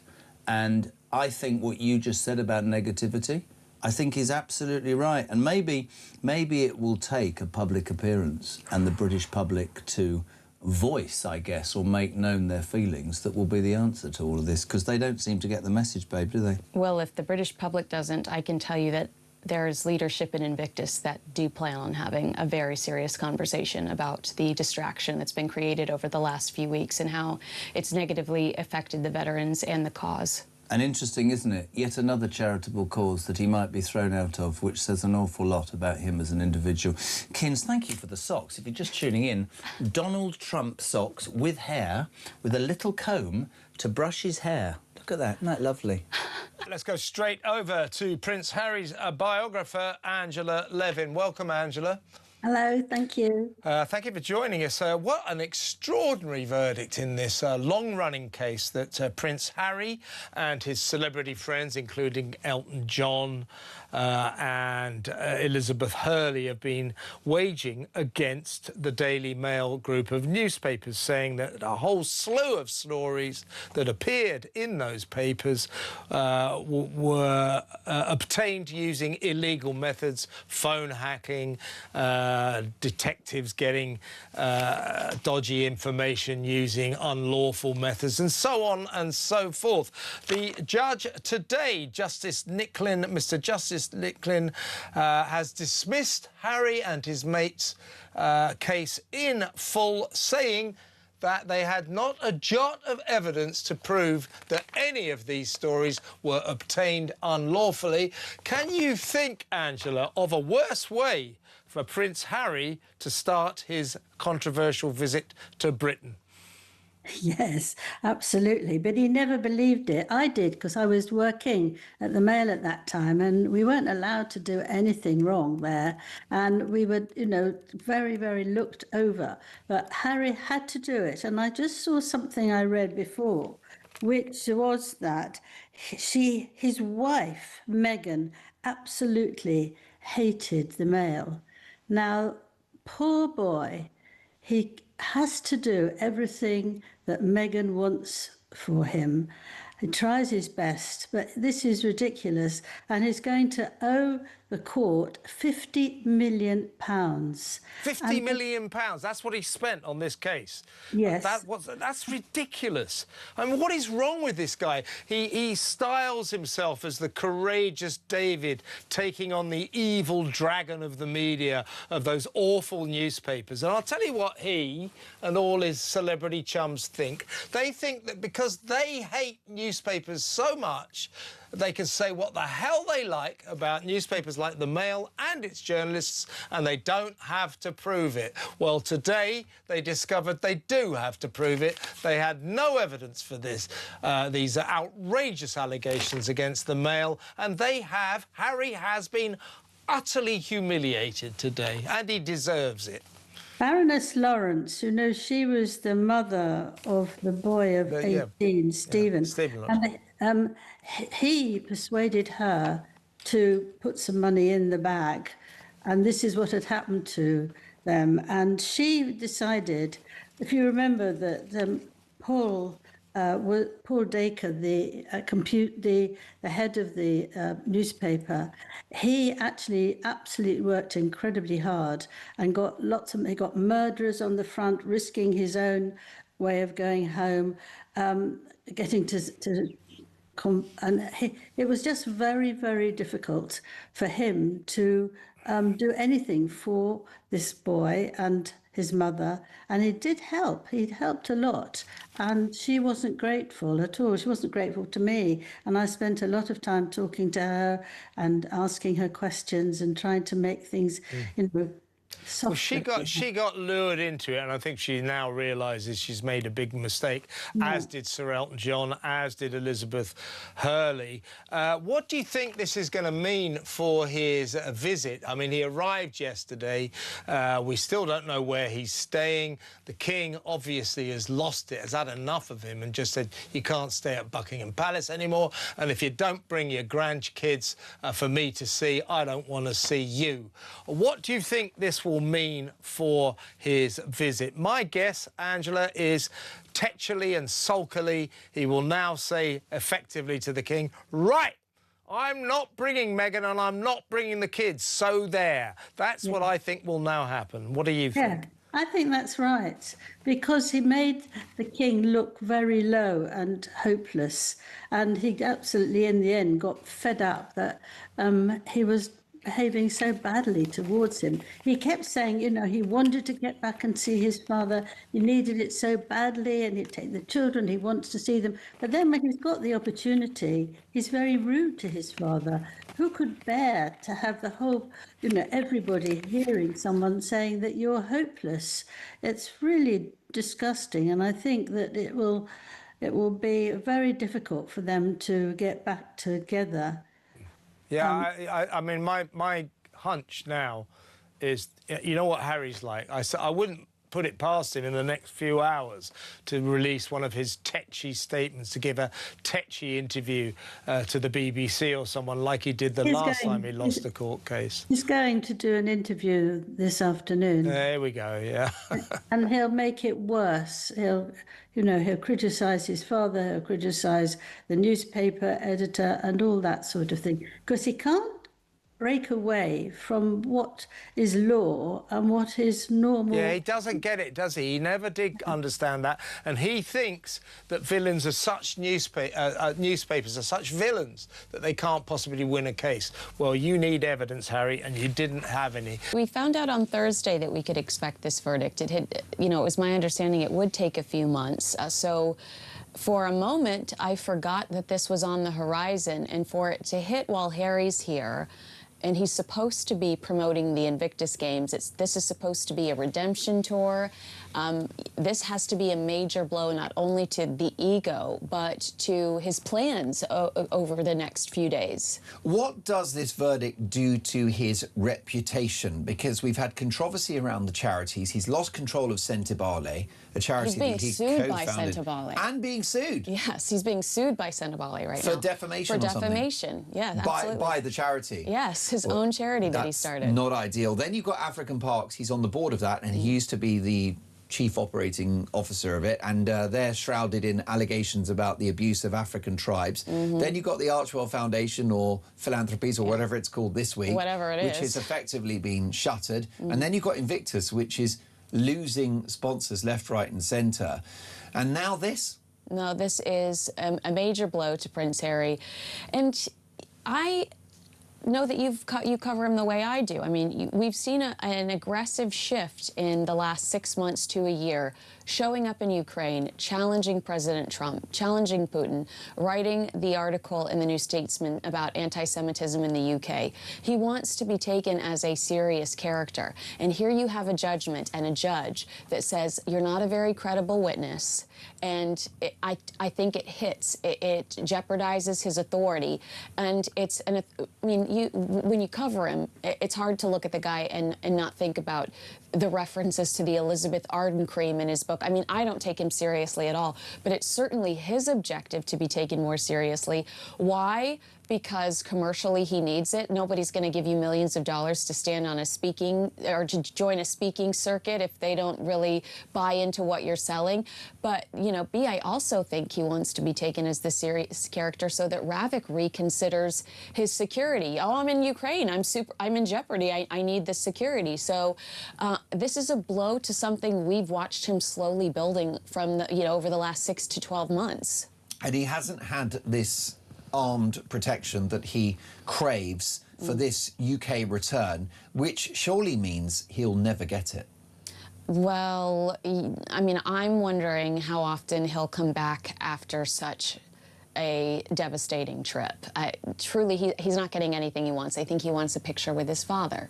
I think he wants to bring his children here. I think that he wanted positive headlines. I think he wanted to win this court case. I think he wanted everybody to be like, oh, look at Prince Harry engaging with these sweet children that are, the typical balloon animal photos that we get from him when he goes to some of the charity events that we expect to see him at this week.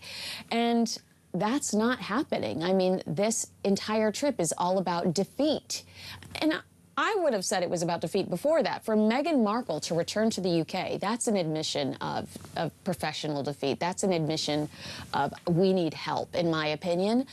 But they're not going to get those glossy headlines about the sweet reunion between Markle and the man that walked her down the aisle, King Charles. And things weren't exactly going swimmingly prior to yesterday's devastating and very expensive verdict. Right. Because we had a war of words between the palace and the Sussexes about whether or not Harry had been offered accommodation at Buckingham Palace.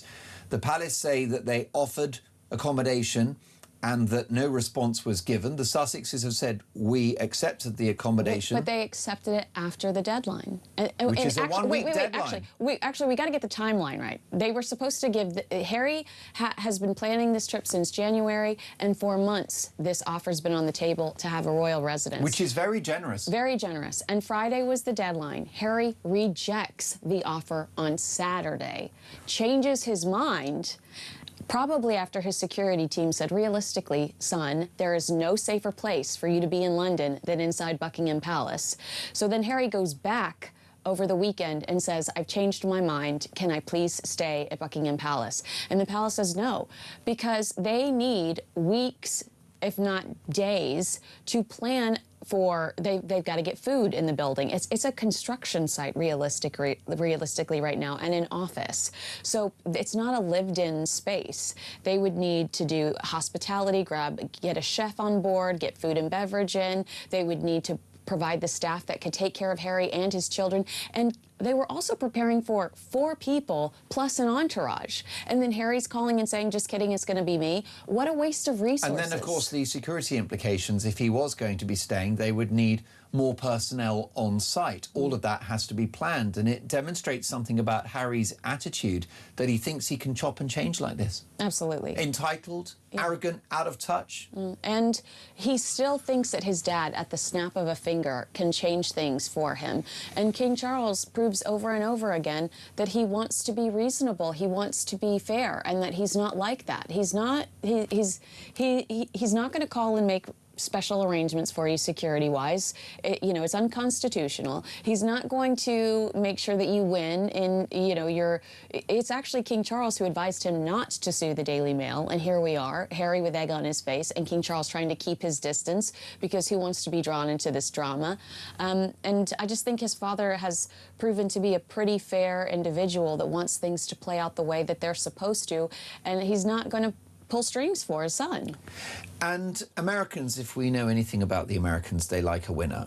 What will Meghan make of this defeat in the High Court yesterday, which, by the way, is on top of January 2024, when Harry withdrew his legal action against the publishers of the Mail on Sunday in regard to their coverage of his request for armed royal protection. He changed his mind on that one, and he had to pay £750,000 worth of costs of the Mail, and probably the same amount for himself. So he's been here before. Yeah, he has been here before, and I'm so curious to know your opinion on this. Well, I mean, we could debate all day whether they were ever really coming. I always felt like this was a setup to villainize King Charles and to reposition Harry and Meghan as the victims. A bear trap. Yeah, exactly, because they have monetized being victims over the last 6 years. But if we were to hypothetically imagine that Meghan Markle was really coming, you know, my thought process was she will absolutely be by Harry's side on Friday if he wins, but he's lost now. I don't think she wants to be on the arm of a loser. And what does Meghan Markle do when Harry's going through difficult times publicly? She disappears. When you think about how Jimmy Kimmel was tearing into him over Spare, and he's trying to promote... Where's Meghan when he's promoting Spare? She disappears. Where was Meghan when he lost his rabbit case, when he sat down and was reaming the royal family to the BBC? Meghan mysteriously disappears. When Harry is going through difficult times, Meghan is MIA. She's nowhere to be found. So I don't think, even though Harry's team is teasing we could get a Meghan Markle appearance on Friday, I don't think we'll see her, because when Harry's having a difficult time, Meghan doesn't want to be involved. History teaches us that if you are not of use to the Duchess of Sussex, you're in a very lonely place. And that looks like the place where Harry is right now. Yeah, I mean... Because what's he bringing to the plan? You know, she's a hustler. She's trying to get these deals going. She's selling her clothing online and she's pitching endlessly to Netflix, not that they're listening. Meanwhile, Harry sees himself, as you've said, as this global figure, this philanthropist, this influencer. No one's going to be influenced by Harry now. I think he's going to have a very hard time convincing anyone that he has anything of value to say. And, you know, there was the Project Thaw theory that was happening, and some people Richard Eden, Daily Mail. Yeah, and they some people would say, well, here's proof of Project Thaw. Harry gives a speech about Ukraine and President Trump, and then the King does a very similar speech in the United States. Harry does this anti-Semitism article. The King shows up, you know, and is meeting with victims of, you know, an anti-Semitic attack. In Golders Green, yeah. I would just say, Harry has access to the King's agenda. Harry knows his father. Harry's team knows the King. I mean, the King has been pretty consistent over the last 70 years. And I think that Harry is trying to look more in line with him because if the Project Thaw conversation continues, then he still looks like he might have it in. He could be a royal again. And again, they can continue to milk this poor family who they have been so hateful towards over the last 6 years. Where is Harry's head at? What do you think his mood is this morning? We're sitting in central London. It's exactly where Harry is, not staying at Buckingham Palace or Clarence House or St James's Palace. Probably a Holiday Inn Express. It's got to be budget because he's got no money now. But where do you think he's at mentally?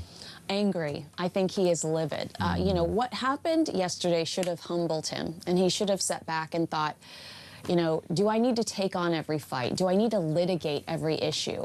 Do I need to fight back every headline? He really should have... From articles that were written 15 years ago. Exactly. And how... Sorry to take up for the Duchess of Sussex, but how must it have felt for Meghan to hear Harry crying in court about how some of these articles broke up him and his beloved?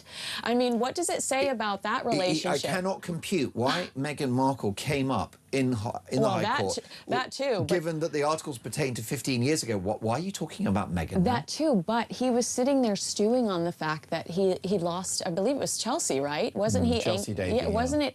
Oh, that's true. He's stewing on the fact that he lost this girlfriend over some of these articles. And if I'm Meghan Markle, I couldn't have that long relationship because of the press's behaviour. And if I'm Meghan Markle, I'm going, what? That would be like Meghan Markle sitting in an interview talking about Trevor. Well, I can tell you that our executive producer is very happily married now. Oh. And it's not understandable because who wouldn't want to be married to the Mitchell? He is a cutie. But the ex's names are banned in their household. Oh. So if Harry's, like, you know, singing like a canary, yapping away about Chelsea this, Chelsea that, it's not a good look. No. If Meghan did an interview and talked about Trevor Ingleson, we would all be like, what is going on? Meghan's in a jam, Harry's in a pickle.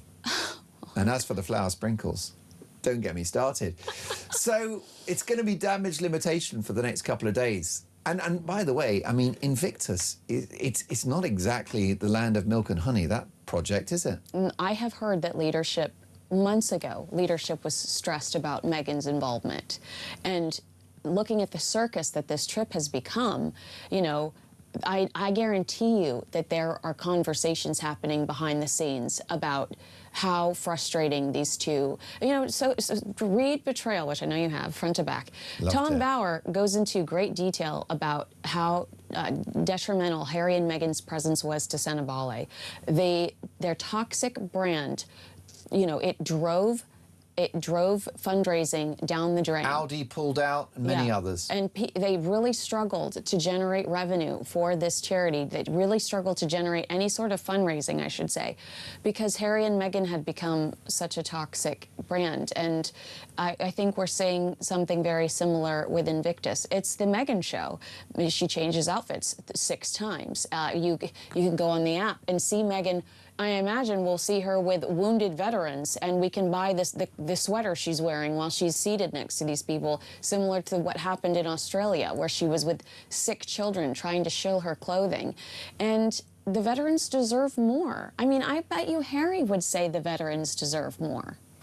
What is your prognosis of the marriage? Because Tom Bauer, notwithstanding his criticism of the couple and their well-reported double standards, he thinks that they are in love and that it's quite a solid bond. I'm not so sure. Yeah, Tom Bauer says that to me too. God love Tom Bauer. Maybe he's just a sucker for love, Mark Dolan. Correct. Well, he has got a big heart. He does. He's a cuddle bug. He's a softie. But I think that when it's you against the world, you probably run out of options. I mean, I've always thought that they would stay together until the children were adults because that's just how Prince Harry is.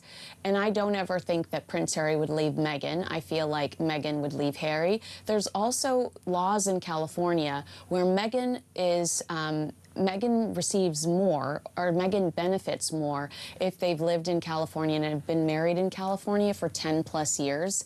Like the joke is that Tom Cruise divorced Nicole Kidman on, like the day before their 10-year anniversary. And so I think we should keep that in mind too. But you can't fail as much as they fail professionally and not have it affect you behind the scenes, right? When you lose a job or when you don't get the promotion that you wanted, it does affect things at home. And so much of what they've sold themselves on, I mean, the Netflix, Spotify, they were selling themselves, and the world has rejected whatever they were trying to sell because themselves they're not authentic. Like it wasn't true to what we know who they are. But so I do think that there's probably difficulties at home because professionally they've not been thriving. Well, the reason why you're #1 on YouTube for royal reporting, Kinsey Schofield Unfiltered, is because you call out the truth, which of course the Sussexes hate, which is why they're endlessly suing newspapers. And it's interesting because you've suggested that the laws around alimony and marriage status, you need to do a decade living in California. Well, they got married in 2018. They moved to the States. Well, they reached California by what, the end of 2020? Yes, and thanks to Tyler Perry. There you go. So therefore, 2030 is...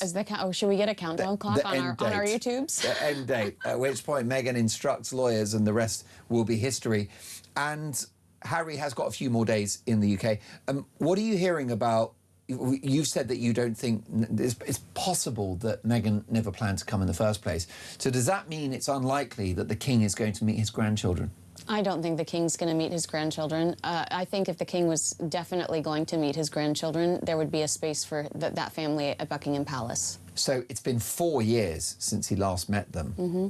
He's an older man. He still has cancer. Yes, he's living with cancer. Time is of the essence. But you know what? Thomas Markle, Thomas Markle, Thomas Markle. It looks vile for them to continue to chase after King Charles, who I love. I love King Charles. He's a decent man. He's a decent man. But to pursue only one side of the family, it looks so shameless. We know why they want the children to have a relationship with King Charles, aside from an inheritance. It's because they want that royal aura. They need that. I mean, these are American children with titles. It's insulting. 1776, celebrating 250 years. And these kids are running around a playground in Montecito with prince and princess titles. And Harry and Meghan are obsessed with that royal relationship. If this was a true pursuit of compassion, empathy, and love, then Thomas Markle would have received a phone call or a meeting by now as well. This is commercial-driven, it's money-driven, and it's shameless. Now let's move to this story. This is every one of Prince Harry's 97 allegations against the Daily Mail has been rejected. Not some of them, half of them, every single one, with the judge finding all 55 articles were lawfully sourced. Harry calls it a whitewash, the Mail calls it a conspiracy to destroy the paper, and lawyers say it could mark the end of historic hacking claims altogether. Let's speak to Alexander Larman, author and journalist. Alexander, good to have you with us. I mean, this was, whatever way you slice it, a thumping victory for what people would call the free press.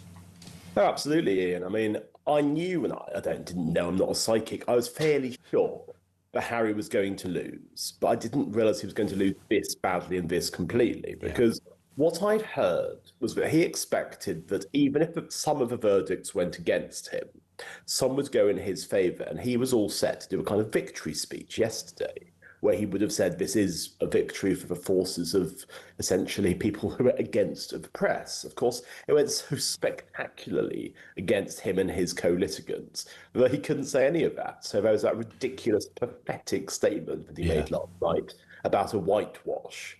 The problem is that you're absolutely right. I mean, this is going to have huge consequences for freedom of the press. It's going to have huge consequences for phone hacking cases. And if I was somebody at one of the previous organisations, including indeed News UK, who had settled in the past because they didn't want a trial, I'd now be thinking, why didn't we go to trial? Because what Associated did, they deserve immense credit for this, is that they stuck to their guns and they said, essentially, we do not believe that any of these stories were unlawfully obtained. And as you said a moment ago, the judgment made it absolutely clear that the judge agreed with. Because what seemed very clear during the trial itself was that the stories were not, they were standard journalistic stories. And you might disapprove of the methods of how they're obtained, but there's nothing illegal about being a journalist and getting a story. I mean, there's a classic example is that writer Charlotte Griffiths, who befriended Harry and got stories that way. Now, the messages came out in court and they were slightly, some of those messages, things about Griff Dog and Harry missing snuggles with her and stuff like that. And you might think, well,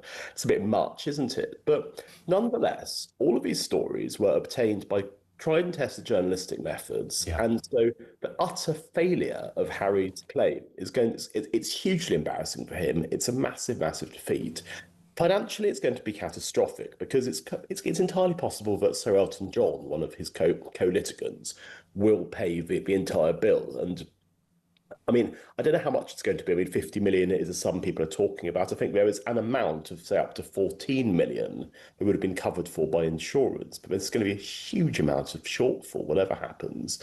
And we're going to see at the end of the month precisely what that shortfall is. But I think both in the immediate term, I mean, it's ruined this week for Harry because no one's going to care about any of the Invictus stuff now. It doesn't matter. I mean, whatever he does, it's irrelevant. This is the big story of the week, and this has completely overshadowed what he's in prison for. And it kind of reminded me in the sense of how many people, there was everybody from Simon Hughes, ex-Lib Dem MP. Of course, that all became a separate iffy factor in this case because his claim fell outside the limit, but that wasn't advanced in the trial sufficiently. So there's a bit of dishonesty there, I think we can fairly say. Doreen Lawrence, as you say, Elton John and others. I mean, I'm sure Hugh Grant must have been in there somewhere because Hugh Grant is, wherever there's a case to have a pop at the press, Hugh Grant's usually on there as well. But what I thought was interesting, it seemed that, and again, you mentioned previous cases where companies have settled because the hassle and the cost of going through it was just too time-consuming and often too expensive. Much in the same way, you know, have you had an accident that wasn't your fault, or were you missold some financial and everybody put an application in, half of them were never true and they didn't get it. This was that same kind of, oh, I'm a celebrity, I've been mentioned in, you know, I know somebody who got given some money in a case. I won't go into too much detail, and they wouldn't tell me how much they were given because their name was written on a notepad associated with someone. They didn't ask for any money. They didn't claim any money. Someone got in touch with them and said, oh, you do know your name is on this list. It's a list of, you know, this list is what this journalist has. And this journalist has been seen to gain unfair access or some moody methods or whatever the case. I mean, it was ridiculous. The whole thing got out of control. This brings it back to a bit of brevity as far as I'm concerned in this respect, Alexander. No, absolutely, because I think that what was the case was that a lot of people in the past were settling because they didn't want to have these huge legal bills, because as we've just said, I mean, you're talking legal bills coming in for tens of millions. Now, I don't know about you, Ian, but I don't know why they're so expensive. I don't know why they're in the tens. I've never understood it. I think it's a big lie as to why they're so expensive. Well, there's this rather extraordinary barrister called David Sherborne who's been acting for Harry. And, of course, he has a reputation for being the barrister that celebrities go to. He's Harry and Meghan's go-to barrister, and he's always tanned, and he's very charismatic and so forth. But the question is did he say to Harry and to Sir Elton and all the rest of them, I can make you all this money, I can win? Because he should have known there wasn't much of a case. And what was so interesting about the judgment by Mr. Justice Nicklin yesterday was that he made it abundantly clear there was no real grounds for the case ever to have been brought. And you think, I'm not quite sure why it took him months to do that. I mean, you would have thought he could have done that in a couple of weeks, but nonetheless. I don't know at this point if Harry or anyone else is going to appeal, because Harry does tend to appeal. I mean, he is a serial litigant. He spent the last few years suing all manner of people, including, of course, this country's government over his security. Yeah. And I think it's fair to say that people are fed up with Harry, and it's also fair to say that this has been such an embarrassing and crushing defeat for him, that if he has any ounce of sense or anyone telling him, giving him any advice, he would now leave Britain, take quite a long time out of a public spotlight and just think, well, what do I want out of life? Because it can't be this. It can't be this reputation of being a serial litigant and a serial pest, let's be quite honest about it. If you've lost 97 allegations, a full sweep, as it were, then anyone that advises you to appeal should probably not be a practicing lawyer, frankly. No, of course not. And I think this is what the problem's going to be. But Harry has surrounded himself by now with yes men. Yeah. This is why so many of his actions are so stupid. He does not have good friends around him, or even people who are paid to be advising him and giving him the kind of advice that he needs to listen to, the impartial, straightforward advice. Because you see, could you imagine Prince William having done something like this? I mean, I can't, let alone the king. Absolutely right. It's going to be interesting how this plays out, not just because of a potential appeal, which, as we've alluded to there, I don't think is likely to happen, but what it means for Prince Harry, where he goes next as an entity, as a brand. Well, the question that you have to ask is, well, who's going to pay the bills? Because I'm sure that Sir Elton is going to put his hand into his pocket. But the question that lots of people have to ask is, how wealthy is Harry? Because he goes on and on and on about his security and so forth. But if you look at the way that he and Meghan, I mean, the Netflix deal had come to an end in any meaningful way. A lot of the other sponsorships and things like that have not worked out. I mean, the spare royalties are presumably drying up by now because nobody bought the paperback of that book after the initial. What's he going to do? And we're going to be faced with a very interesting position that, just as the Duke of Windsor, when he was exiled from the royal family, had to do more and more absurd and desperate things in order to earn money, Harry, potentially facing this bill of tens of millions of pounds, not having the money to pay it. I mean, what is he going to do? And I mean, I can't see Meghan being delighted at the idea of being married to this man who had gone from being a prince to being a pauper. Yeah. That would be something, wouldn't it? That'd be the last we saw of Meghan. She'd be off.